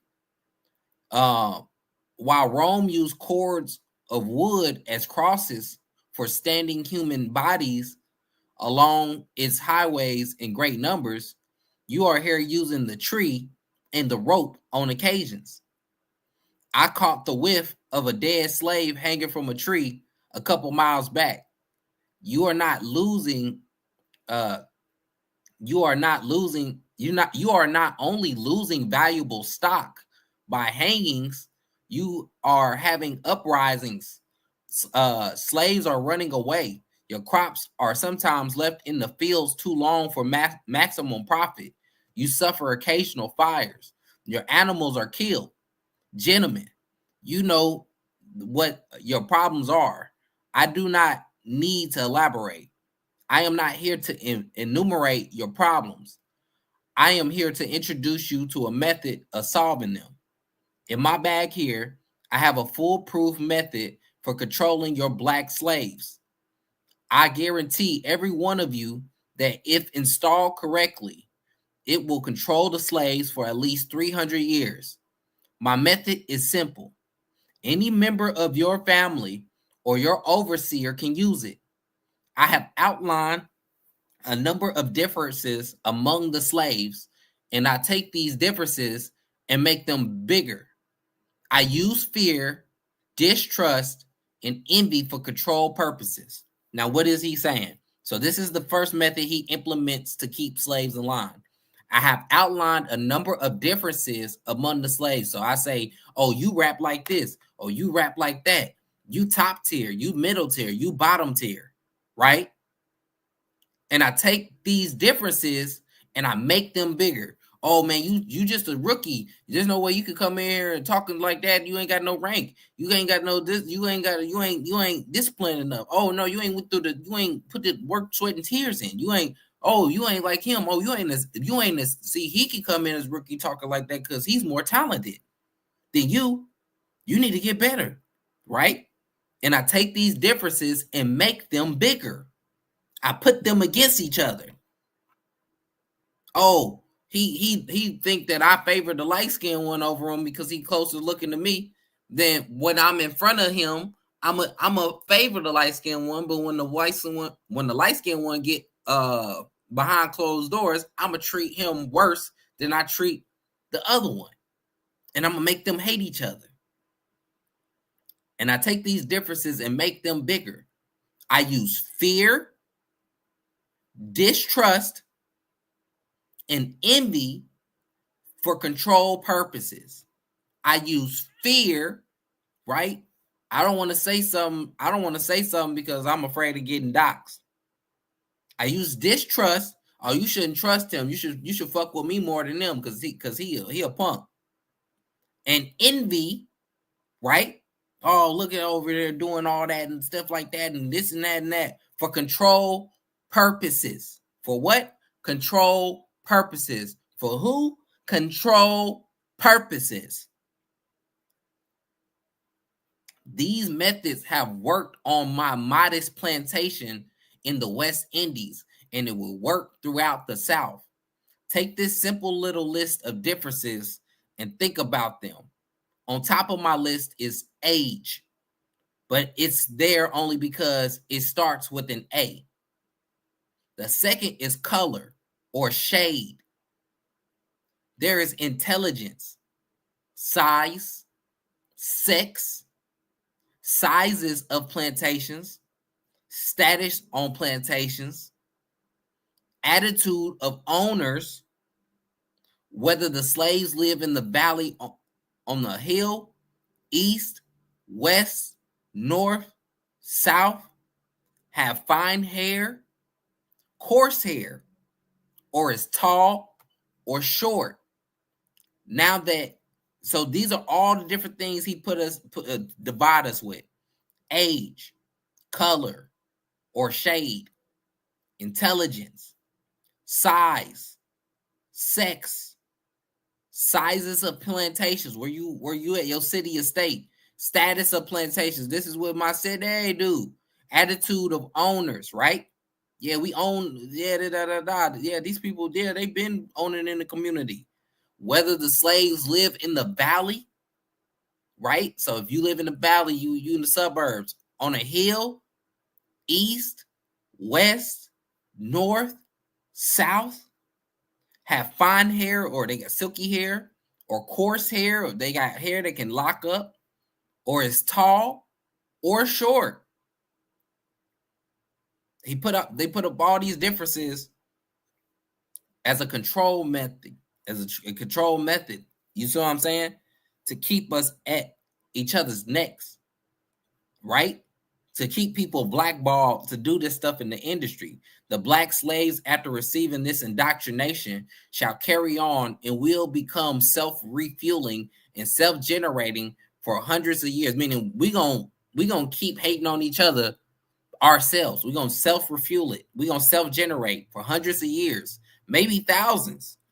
Don't forget, you must pitch the old black male versus the young black male, and the young black male against the old black male. You must use the dark-skinned slaves versus the light-skinned slaves, and the light-skinned slaves versus the dark-skinned slaves. You must use the female versus the male, and the male versus the female.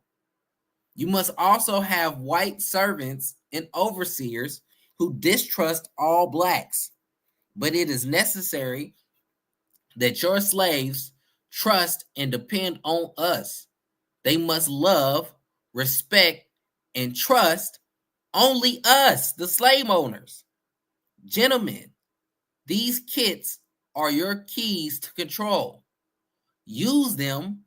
Have your wives and children use them. Never miss an opportunity. If used intensely for 1 year, the slaves themselves will remain perpetually distrustful. Thank you, gentlemen.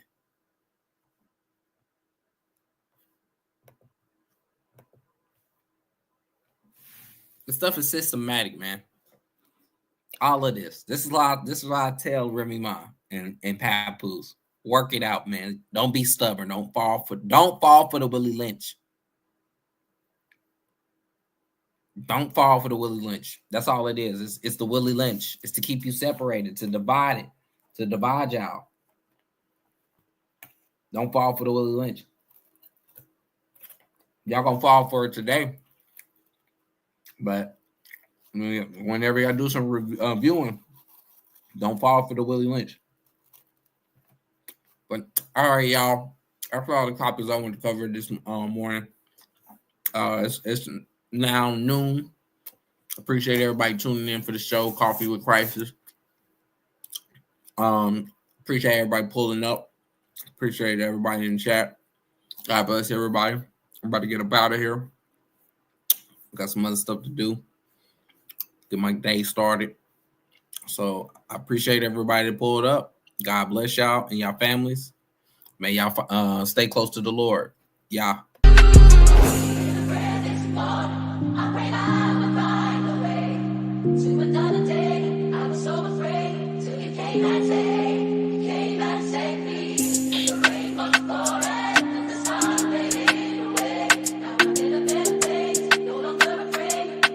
Your way.